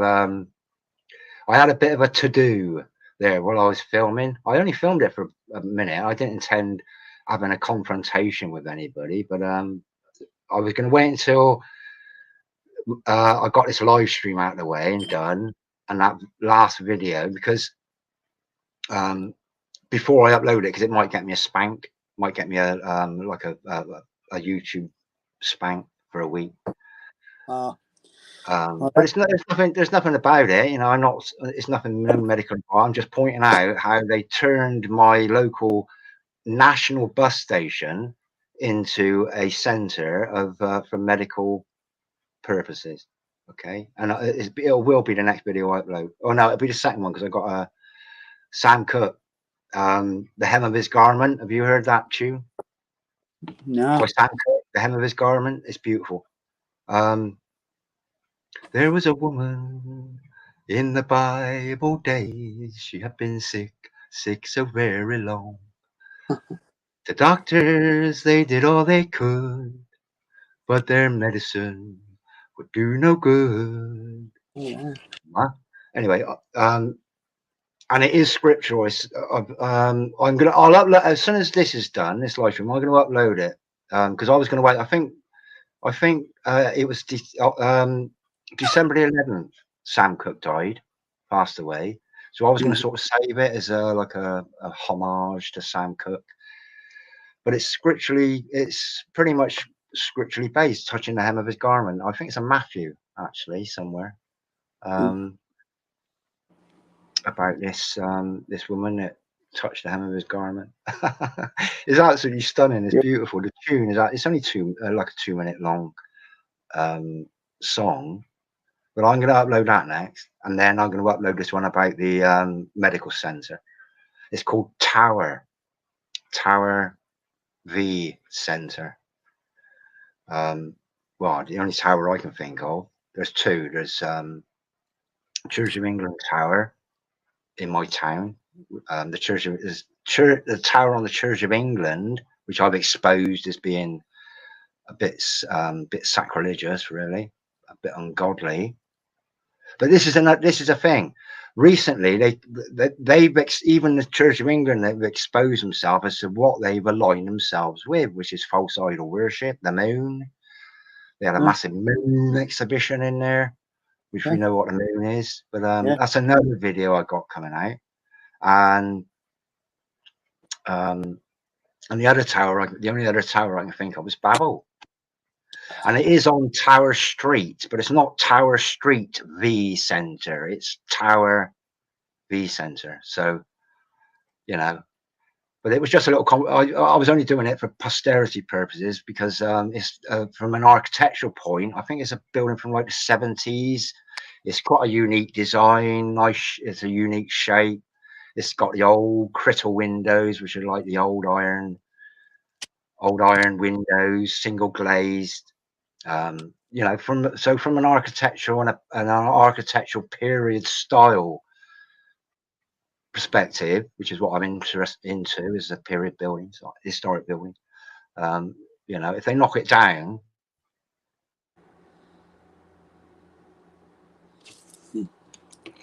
to this.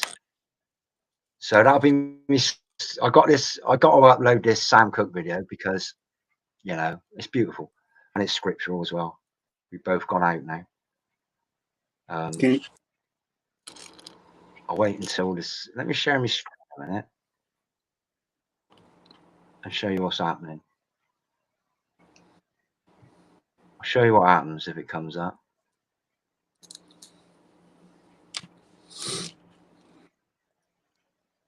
No, you come up and I come up. So when I went to show my screen then, just to show you, because the screen goes off. And then somebody comes in with a Wi-Fi. Let me share it a minute.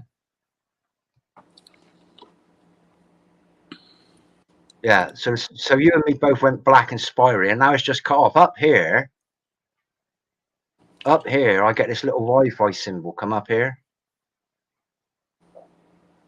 Okay.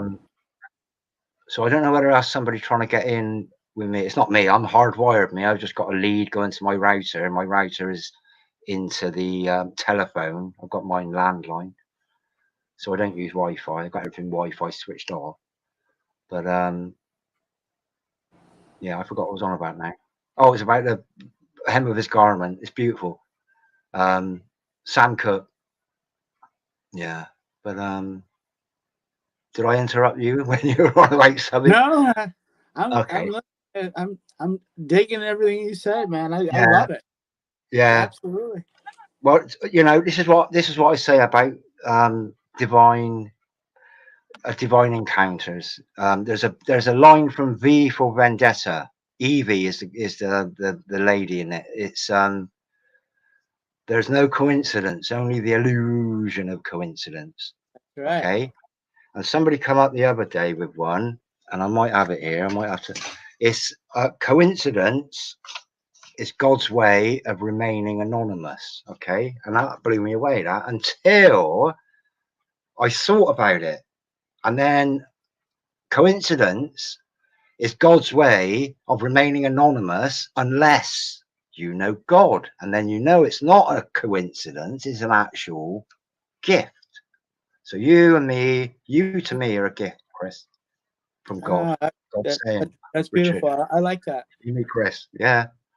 You meet Chris, Chris meet you. And everybody in the chat, it's, you know, to me it's a divine gift. Yeah, me. I believe that. I mean, to come across your channel was, I didn't even search for it. I didn't even know about it. You know, and there's only a few that I could actually trust. There's only a handful. I mean, I'm sure as well, you know as well as I do, that there's whoever it may be, YouTube or whoever, they put truther channels out there, but yeah, nah, yeah. Takes you a little bit to see through Okay. the BS. So I'm very careful, you know. Yeah. And as time goes on, you know, you ask him for wisdom or knowledge, he will give it to you. He tells us this. This is the best thing you could ask for is wisdom or discernment. Yeah. Yeah. Yeah. And it just seems to you know, I'm not gonna be complacent about it at all. I'm not it's not that I'm sitting all thinking, oh, that's it now, you know, I can see the bullshit and I can see the truth. I'm not complacent about that, you know. It's but you get to that point, you think, well, you listen. You just made an excellent point, because now that you know the truth and you're sealed with God's truth, how can you sit there and just be silent? oh, absolutely, That's there's something inside of me that just eggs me. I mean, to go on your channel or go out and talk to somebody. I just there's something that's egging me on, and there's an urgency Yeah. that you understand. Yeah. And you're spot on. There is an urgency, because I think, you know, the window of opportunity is small for both of us, for both sides, for you, for us, and for them.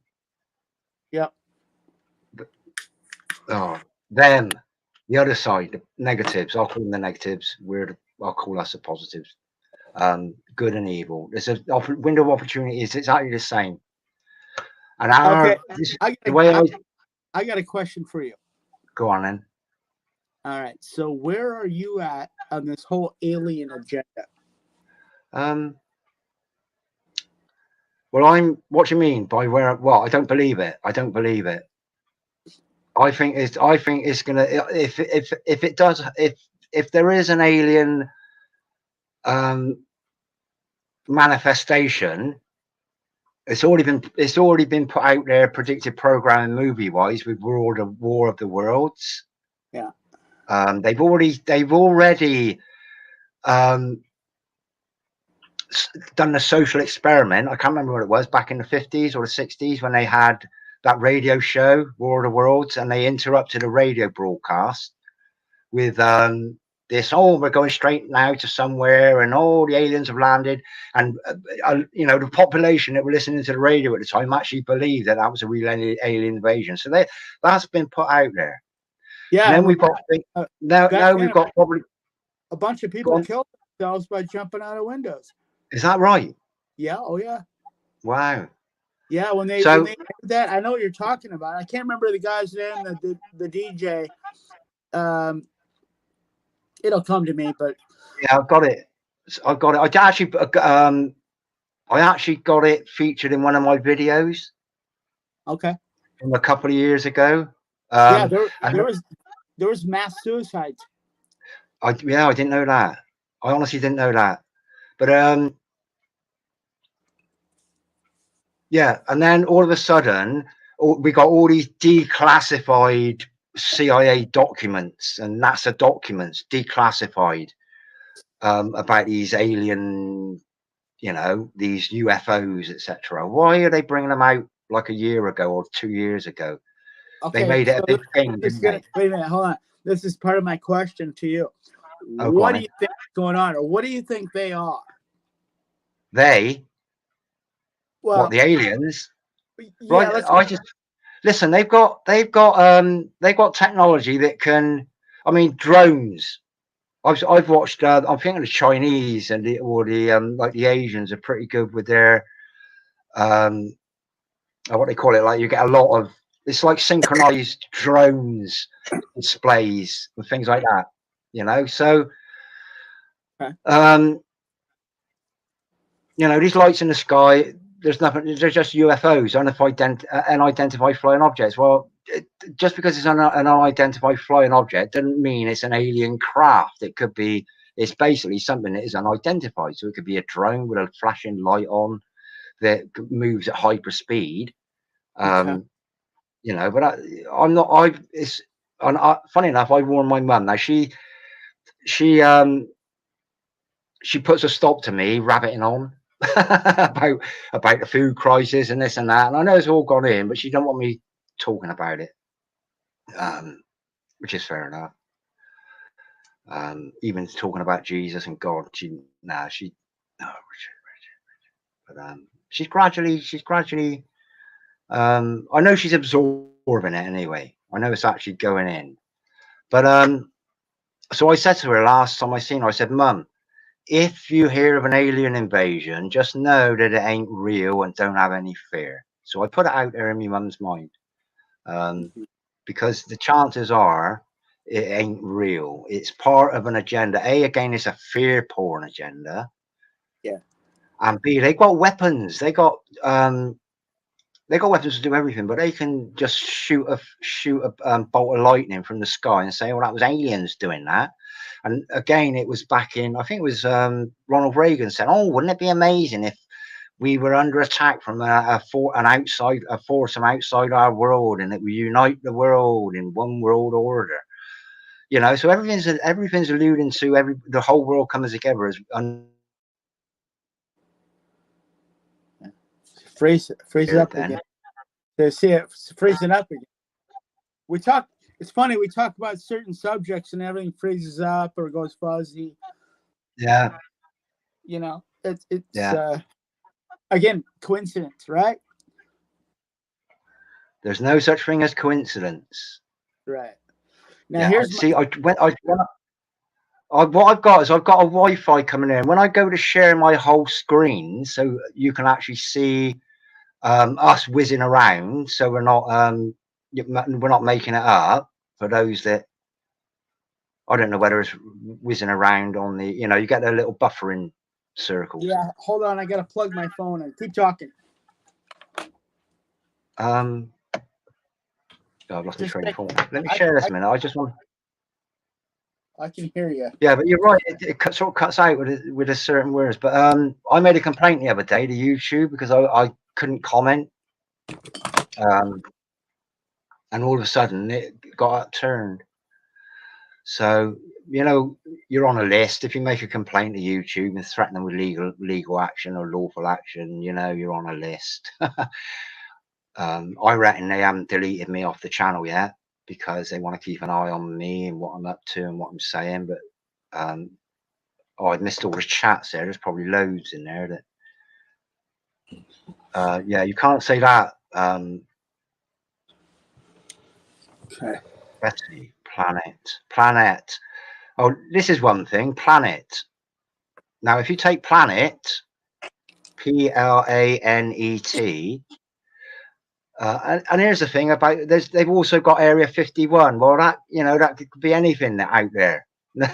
It's just setting the stage, isn't it, for the theater that aliens are real, little grey man, little green man.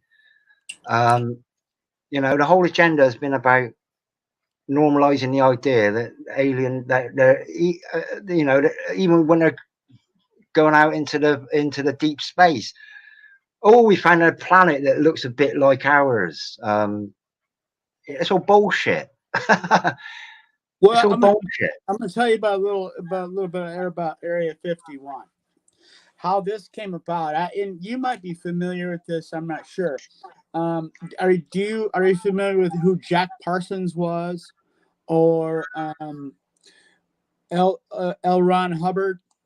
Yeah, I've heard of that. I've heard of the two of them. I couldn't direct you to any. Okay, so Jack Parsons, L. Ron Hubbard, and what's his name that these Hollywood people worship? Aleister Crowley. Oh, him, yeah. These three people were best friends. As a matter of fact, they did a ritual. Jack Parsons did a ritual.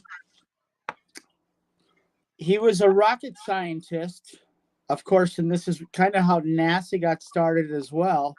And they were deep occultists, and I'm sure you know about Aleister Crowley and absolutely, yeah. satanic bullshit. Yeah. Well, these guys were three peas in a pod. Well, Jack Parsons, he did this Babylon working. Was this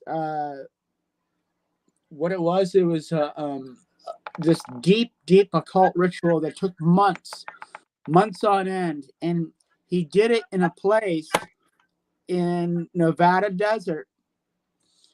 And once he completed it, all of a sudden he got killed in one of his accidentally got killed and couldn't close the ritual. And ever since, this is a true story, true fact.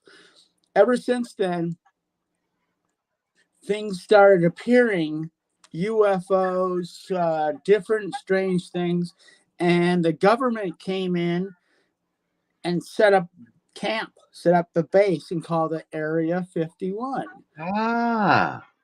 So that he opened some kind of porthole there. What year was this, Chris? What sort of year? I would say it was back in the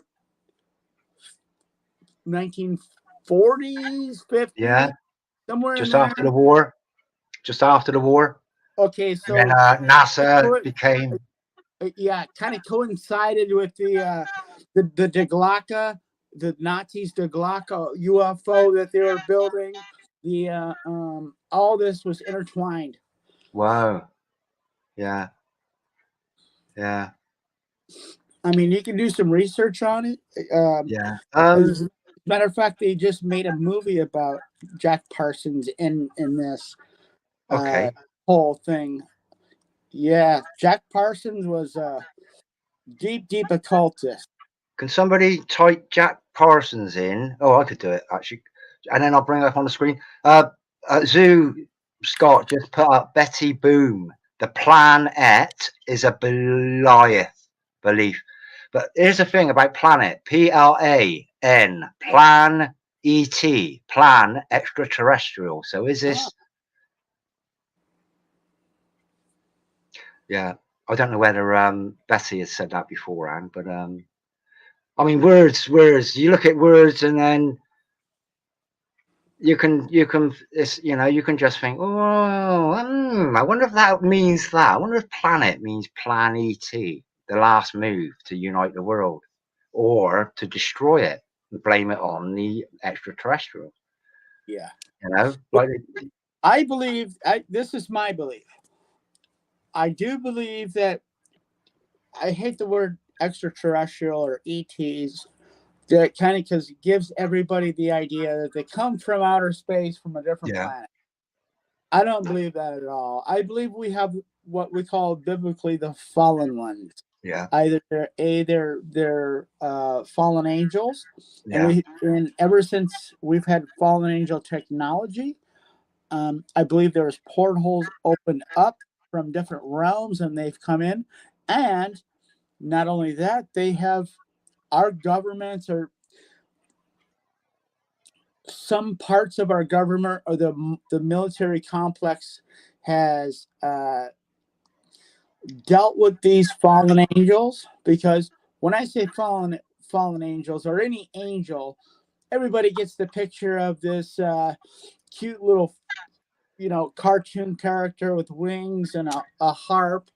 That's not what an angel is. An angel actually could look like a regular person. They can come in and out of our realm. They can eat and drink with us and actually have wars with it. The Bible tells us this. As a matter of fact, the Bible tells us be careful entertaining strangers because you could be entertaining an angel unknowing. yeah, Yeah. So with that being said, I do believe that they are, let's just say the fallen ones. They have given the technology to our occultist elites to push forward this agenda, whether you want to call it Project Bluebeam, or I think they do have actual craft that can go in and out of different realms. There's a spiritual aspect to this. yeah. Not only that, again, we got CERN. I believe this is part of it, to where they're opening up the abyss, where it tells us biblically. I mean, when I say these things to other people, they look at me like I'm lost my freaking mind. But thank God I got a platform. I can speak my mind and my truth, and I'm not going to get ridiculed.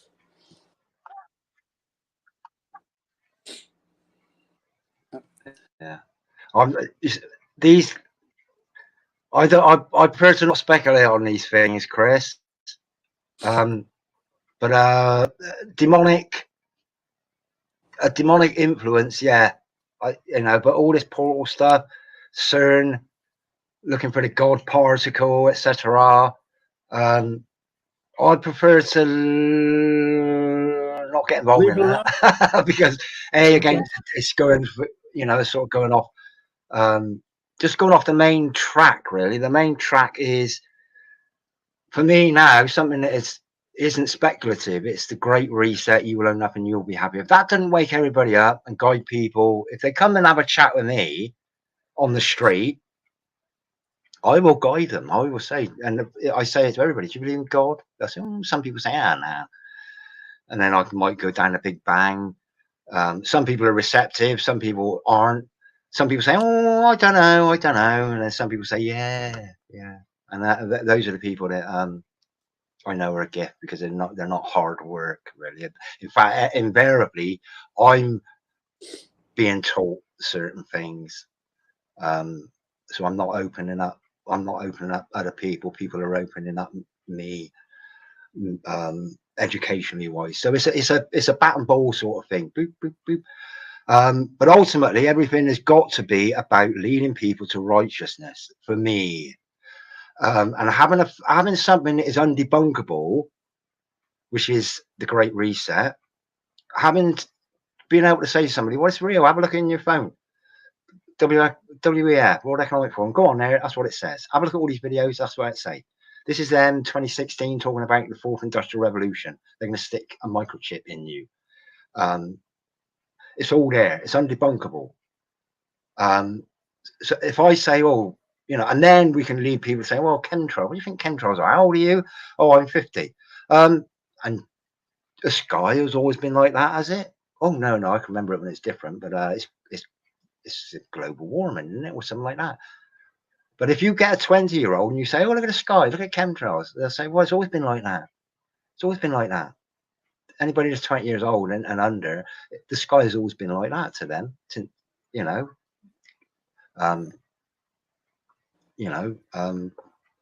pattern the way it is.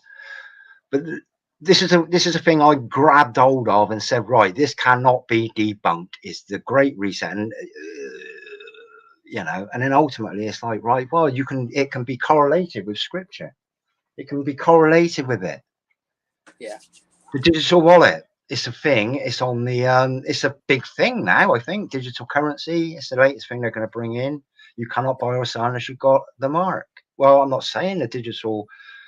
Having a digital wallet is the mark. I'm not saying that, but it's part of getting into that system where eventually you will not be pure God. You will be pure. You won't be pure. You'll be impure. But there's so much. It's like it's a double-edged sword, isn't it? What they use for bad, we can use for good. So as soon as the old illness hit a couple of years ago and a half, that was used. Boom, Revelation 13, 16 to 18. You can't go in a shop without a mask. I'm not saying that the mask is the mark of the beast. No, I'm saying it can be aligned with Scripture to say, well, you cannot buy or sell. And then that seed planted 2.5 years ago out on the streets, in my shop, in this supermarket, wherever I was, that seed might have taken 2 years for it to germinate. And now, hopefully, this is what I'm hoping happening is this is what I used to say. This is what I always say. Oh, remember that idiot you met, Richard? You remember you met him and he was whiffing on. There's going to come a time when you're going to think, maybe he wasn't such an idiot after all. And I've been saying it, Chris, for like almost 3 years. That idiot you met, Richard. Maybe he wasn't about mad after all. And this is why it's like you sow the seeds and the truth germinates. Different times, different people, and all they need is that right time to water it with a bit of comprehension of what the world is and the situation that the world is in now, for them to say, "Ooh, yeah." And now is the time that these seeds we've been planting for years will germinate. This is our only hope, really, is that those seeds planted over the last 3 years, 4 years, last 10 years, really, if you're going back to trying to wake people up to Agenda 21, it's over 10 years since I've known about that. And, so all these seeds, some of them will take, boom, wow, you know, they germinate straight away because people are open to it. They know that not everything they see on the mainstream news is gospel truth. So it's so important to just plant a seed and leave it. And just leave it, let it germinate in its own time. Don't dwell on one person trying to convince one person. But now's the time. The Great Reset cannot be debunked, and it's a last chance we got, because as soon as, I reckon by the end of 2023, the whole digital wallet thing, the digital currency, will be the only method to buy and sell. Yeah, that's what I reckon. I agree. And then that will be it. And 2023, 322 Skull and Bones. 322 Yeah, Skull and Bones. 3, 2 and 2 is 4. So you've got 34. 3 and 4, 34. Your highest order in Freemasonry is 33. But there's something higher than the highest order in Freemasonry. There's something higher, and it's going to be 34. And if there's any numbers above that, so be it. But I reckon that the way they boomed out over 2020, 2021, 2022, look at what they've done in less than 3 years. By the end of this year, what will they have done? They've decimated the food. They've decimated the food supply. They've decimated the fuel. They've decimated the economy. Well, it's order. Anyway. It's order out. It's order out of chaos. Oh, 100%, 100%, 100%, absolutely. And it's You know, out of the phoenix, out of the ashes rises the phoenix. Absolutely that as well. So, you know, and their motto is Freemasonry will rule the world. And that's what they reckon. Listen, if you don't believe it, or if everybody else don't believe it, problem is they do. Oh, absolutely, absolutely. And there's so many. I mean, this is what I say to people. Well, if even if you don't believe the Bible, you need to know that they do. They do. They know do. it. That's what I say. Listen, they know it better than most Christians. Oh, 100%, absolutely, absolutely. They know it better than me. As a matter of fact, you know, because they've got hidden manuscripts and things. The whole book burning back in the day. Don't kid yourself. These controllers of the world, the elites, you know, they have kept for themselves true, hidden. That I should say they're hiding from us true scriptures and things of this nature that they don't want us to know. Absolutely, yeah. But this is the thing. Everything has two sides, their side and God's side. Now, God has given us enough information to know God and to know how to get to God. This is the Father. So we've got enough to know what a righteous heart is. What he wants us to search and look for ourselves and not, because if we had all the answers, we wouldn't need him. We'd be one of them. No, I wouldn't be one of them, mate. No, I didn't say one of them. Yeah, maybe I worded that wrong. Yeah, but yeah, we would be like them in knowing Scripture, basically, I suppose. Well, we got to have faith. We got to have faith. He wants us to have faith without seeing. That is true faith, and he relies on that. He loves that. He wants us to know that he's with us all the time. Oh, absolutely. And we've got nothing to worry about. Nothing. 100%, absolutely not. Nothing to worry about. Of course, we're going to go through a roller coaster in time of good times, bad times, hardships, and he never said it was going to be easy by any means. But absolutely. But once you once you're with him, Chris, there's nobody that's particular. Well, if they have the experience I've had, they're not gonna. There's nothing better than it. Can I just? I want to say hello to Rita. I put a comment out just now. I'm going to say hello, Rita. Welcome. But there's a question here. Why was it 51? Any idea? Got any ideas? Well, 5 and 1 is 6, and I worked out A, R, E, and A actually made 6, 6.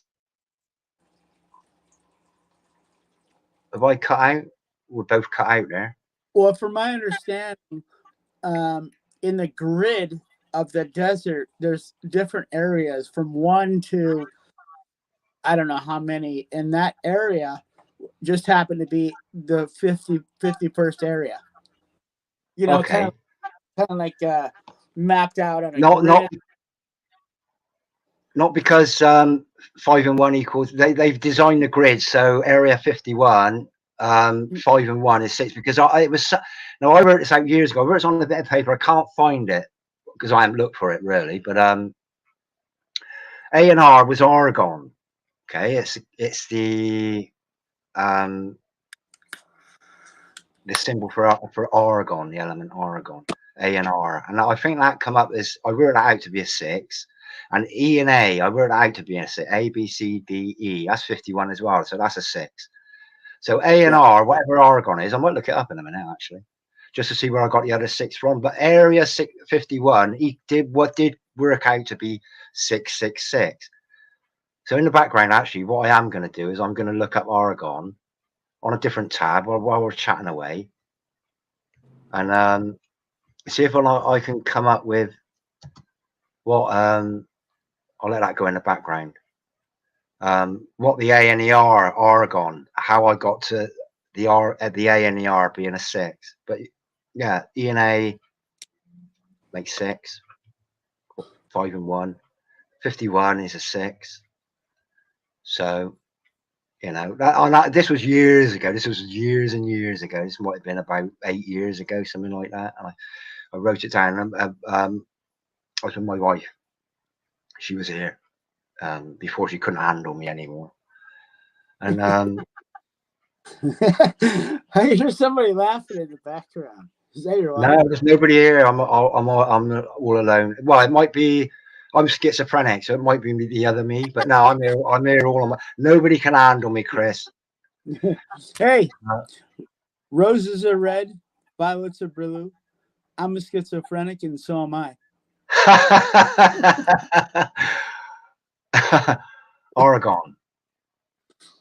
A and R, A B C D E F G H I J K L M N O P Q R 18 1 and 8 9. I'm trying to work out the I'm trying to work out where I got the 6 from for A and R. But I did work it out, and I'm sure in my mind it was something to do with Oregon. I'll find it. I might actually do a little video of Area 51 because. Well, listen, I have to get going, man. I really all right, do. brother. Yeah. I'll get a few things I got to do, but Yeah. What time you got there, Chris? What time is it there? it is 5:21 exactly. PM. Yeah. It's 10:20 PM at night here. So. Okay. Richard, Chris, I'm so grateful that we've met. Yeah. I'm so grateful, and I'm so humbled that I'm put in contact with people like, and that's everybody in the chat as well.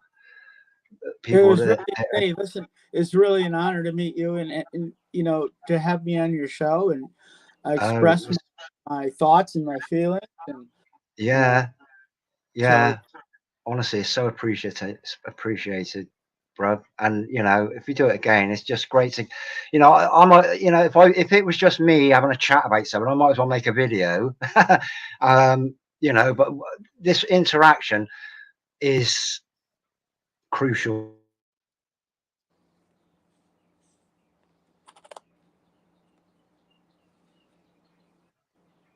Somebody, it is somebody playing around. Yeah, it's breaking up. Well, you see, when it does that, I got somebody trying to infiltrate me with Wi-Fi. I got no Wi-Fi whatsoever. Somebody's trying to infiltrate me somehow with Wi-Fi. And a little symbol comes up. But you know, if they can get into my computer, well, they can have a rummage around. But I don't care. But yeah, I just want to tell your everybody in the chat and the audience, you know, I'm glad they got to meet me. And maybe, you know, it's again, this is a divine appointment, and I would 100%. love to come on your show more often if I could. Yeah. You know. Yeah. Chris, have you got? I don't know whether I've checked your channel out. Do you put up videos? You know, I thought about doing it here in the next couple months, starting a channel. I've never started a channel. Everybody was telling me to start a podcast. I just don't. I guess I never had the Never had the push, mate. computer abilities, the edit. Okay. And I don't know anything about that stuff. You know, I'm Chris, old school. Chris. Yeah. Keep it simple. All you want is, even if you've just got one video on your channel, at least you've got a way of if I wanted to have a chat with you, you know, I want to say hello or something. If you've got one video on your channel and YouTube let me comment, all I got to do is come over and say, go over to your one video. You might just say, right, my favorite Psalm. I'm going to record my favorite Psalm on the phone and upload it. Or your favorite bit of scripture. Just have it, or whatever. But I would say to anybody is, you know, if you're struggling for something to focus on, just pick your favorite. I would always pick Psalm 1. As you know, as beautiful as the other ones are, and as amazing as the whole of the scripture is, I would always pick Psalm 1 if I had only to upload one video. But it's a point of contact, and you know, you got Chris, you just rattled off for like 2 hours. You know, you've rattled off. You got something that people, and I'm, you know, I'm all ears. Me, you know, I don't know anything in comparison to everything that it needs to be known. And if you know, once you get into it, you think, well, yeah, I can do this. I only need, you know, but it's having a point of contact. But you got things to share. You got a head full of, you know, you got a head full of wisdom. You got a head full of experience. You spent 10 years, probably in fear for your life, mate. You know, you're coming at it from a totally unique perspective of your service, thinking, well, why did you join the military? What was it? Before you go, can you answer me that question? Why did you join the military? Actually, I was actually directly employed by the Department of Defense itself as an entity. I contracted through them to work directly for different branches of the military, and it turned out that I ended up working most of my years over there for various special forces for different reasons.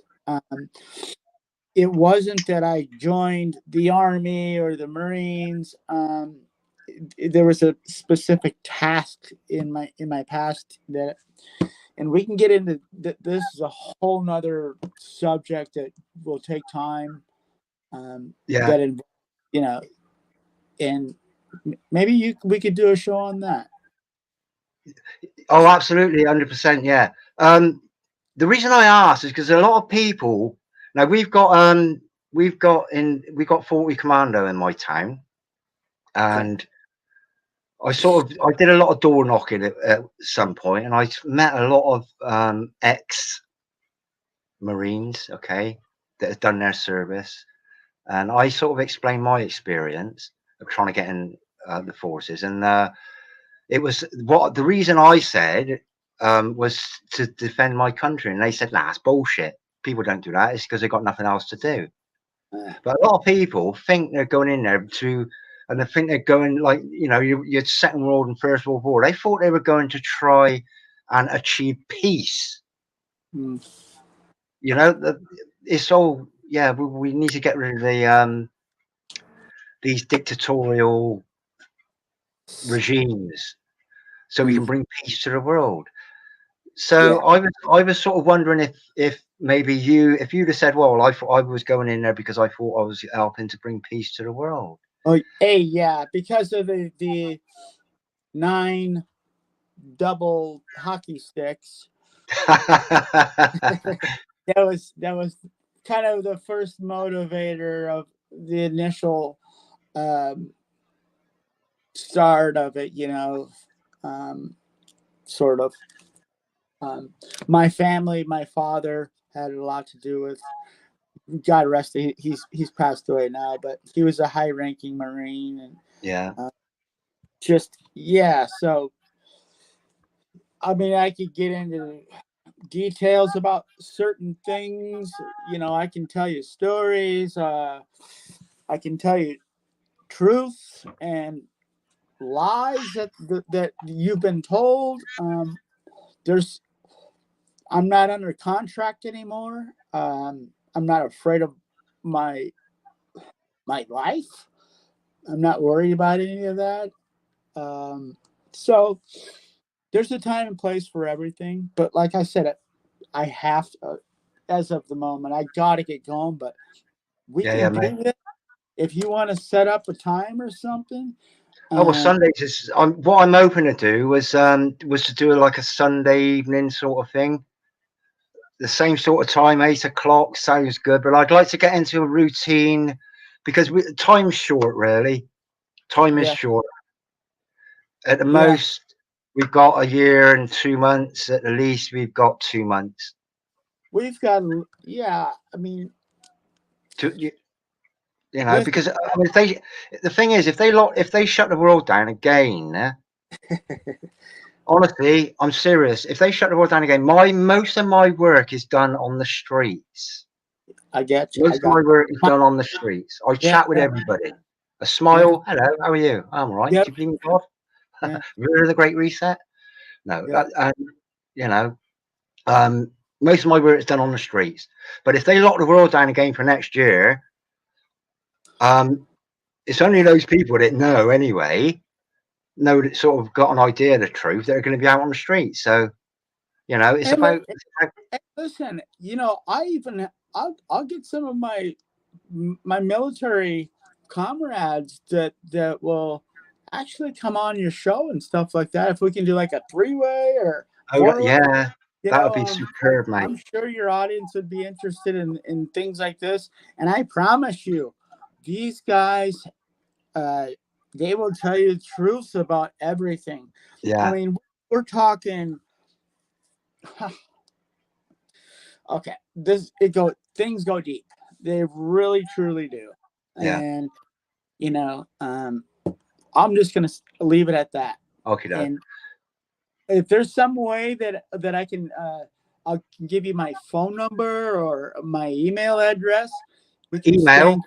Yeah, just if you pick a random video of mine, Chris. Like. Okay, no, listen, just write it down. I don't care if anybody else knows it. It's my last name, Liebens, Lie. Let me know when you're ready. What is it? A lot? Is it? No. It's just my last name and my birthday.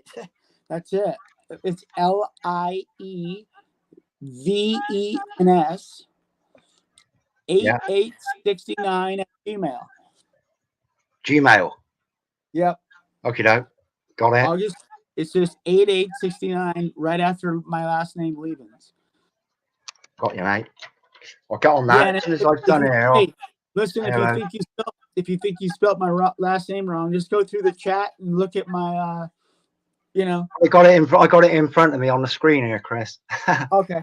But that's ingrained. It's chiseled in my brain. That now.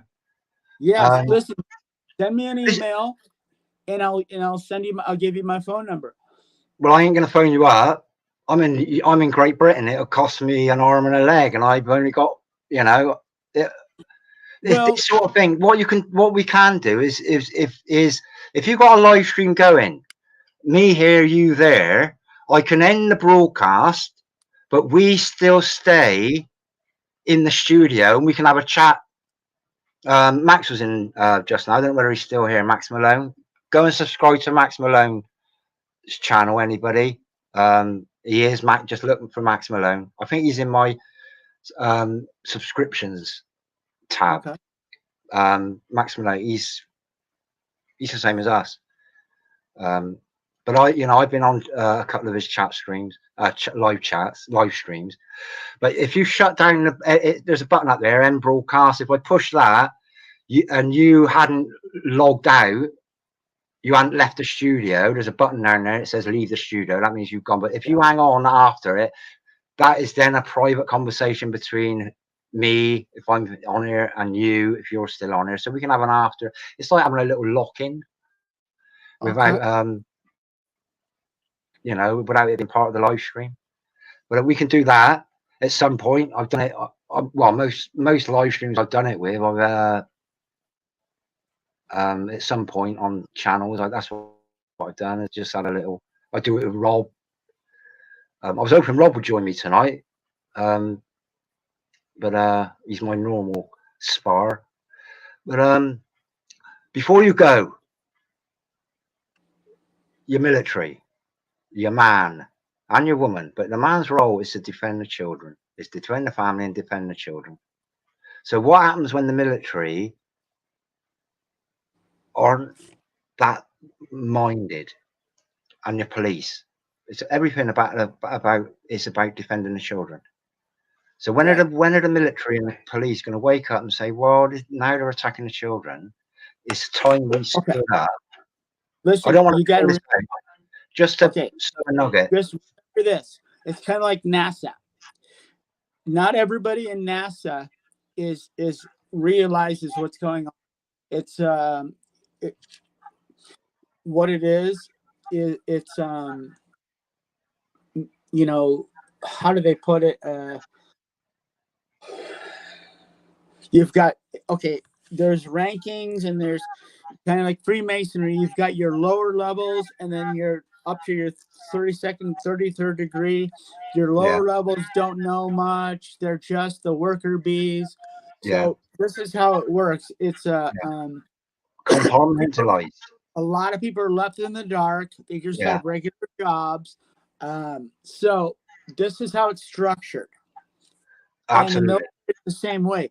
Now you get your upper echelons of the military. Now they know the secrets that the most of your privates and whatever don't know.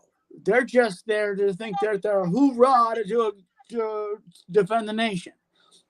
This is their mindset. It is a propagandized mind control killing machine. So with that being said, we can't blame the whole military complex.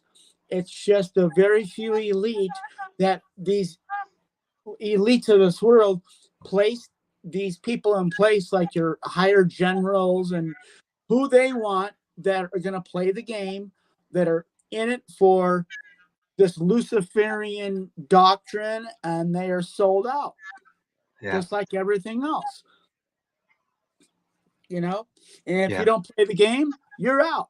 Here's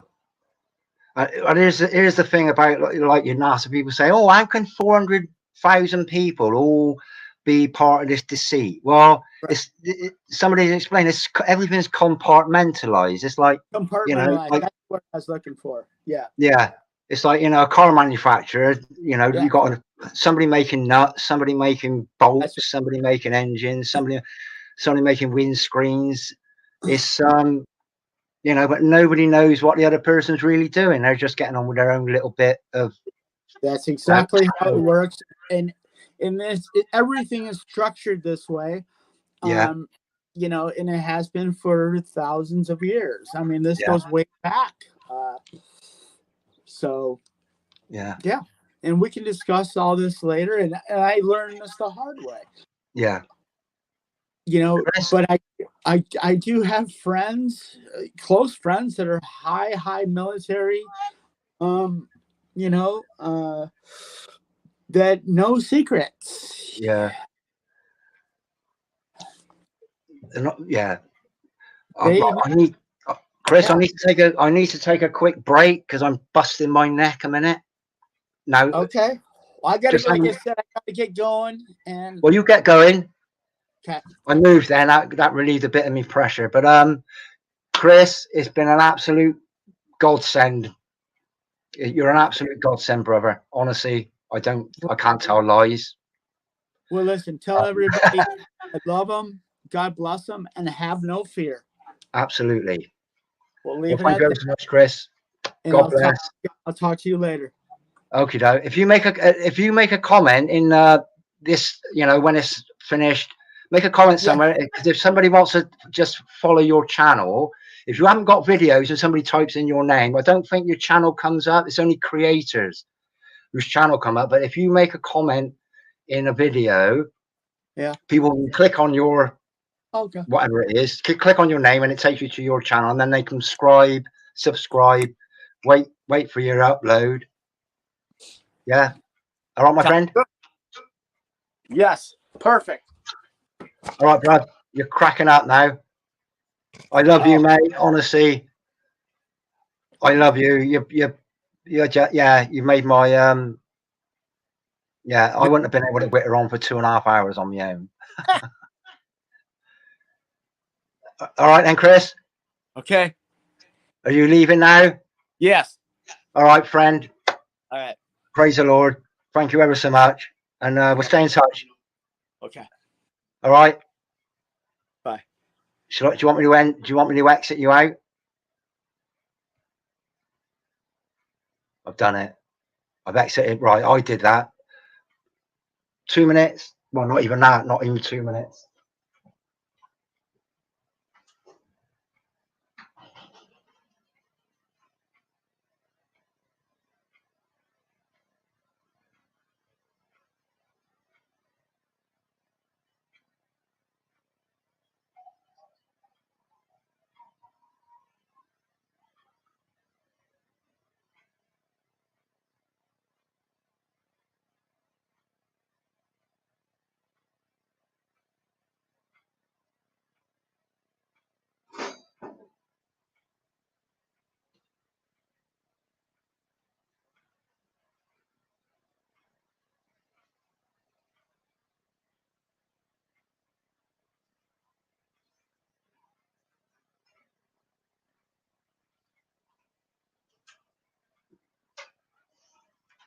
Yeah. Okay. Sorry about that. Duty called. Yeah. Oh, God bless you, Chris. Thank you ever so much for that. That's what it's all about, really, isn't it? It's making the most of the opportunity. It's right, Max. Are you still about? No, I didn't get me charger yet, mate. I'm just going through the comments now. Anybody else want to come on for a natter? If I get the link again, if anybody wants to come on for a natter, but yeah, well said. Well said. So if I bang that in there for a few minutes, I don't really think I got anything much more to say tonight. It was just knowing that you know, the agenda has been on. It's been out there, known. I don't know when that black and white video was taken. It might have been the 50s, could have been the 60s, but that's pretty much that communism video, communist takeover of the USA. It's not just the USA; it's the whole world. It's a worldwide organization. So, yeah, I'm just going to highlight a few of these comments. Thank you ever so much for you, for Winged Infinity Drifter. I am no Malibu. I figured she would be here. Yeah.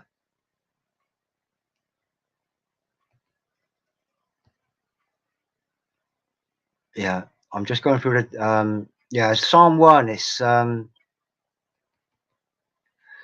got to read it because and this is the NIV, just because it's, in fact I got it in the top. It's pretty much blessed is the, you know, it's, that's it, isn't it? Blessed is the man that walketh not in the counsel of the wicked, or stand in the way of sinners, or sit in the seats of mockers, but his delight is in the law of the Lord, and on his law he doth meditate day and night.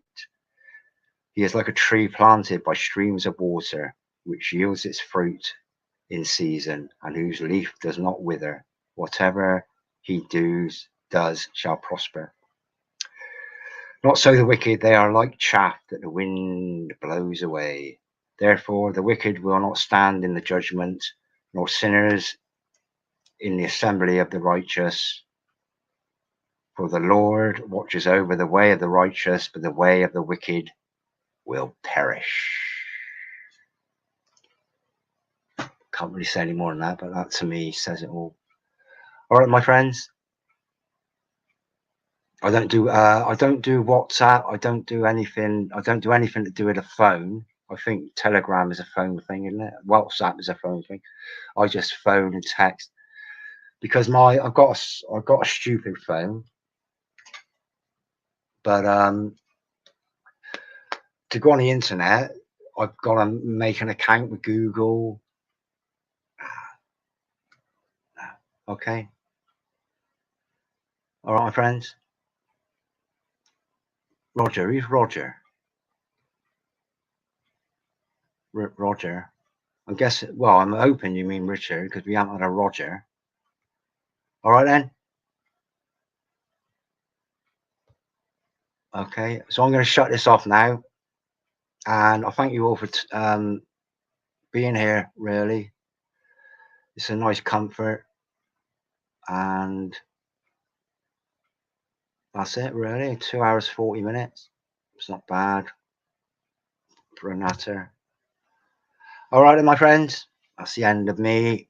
And what's this? I mean, if anybody's got any questions, just sling a question, and you know, I'm just. Can't you call each other over WhatsApp or Telegram? No, I don't do that. I don't do that. And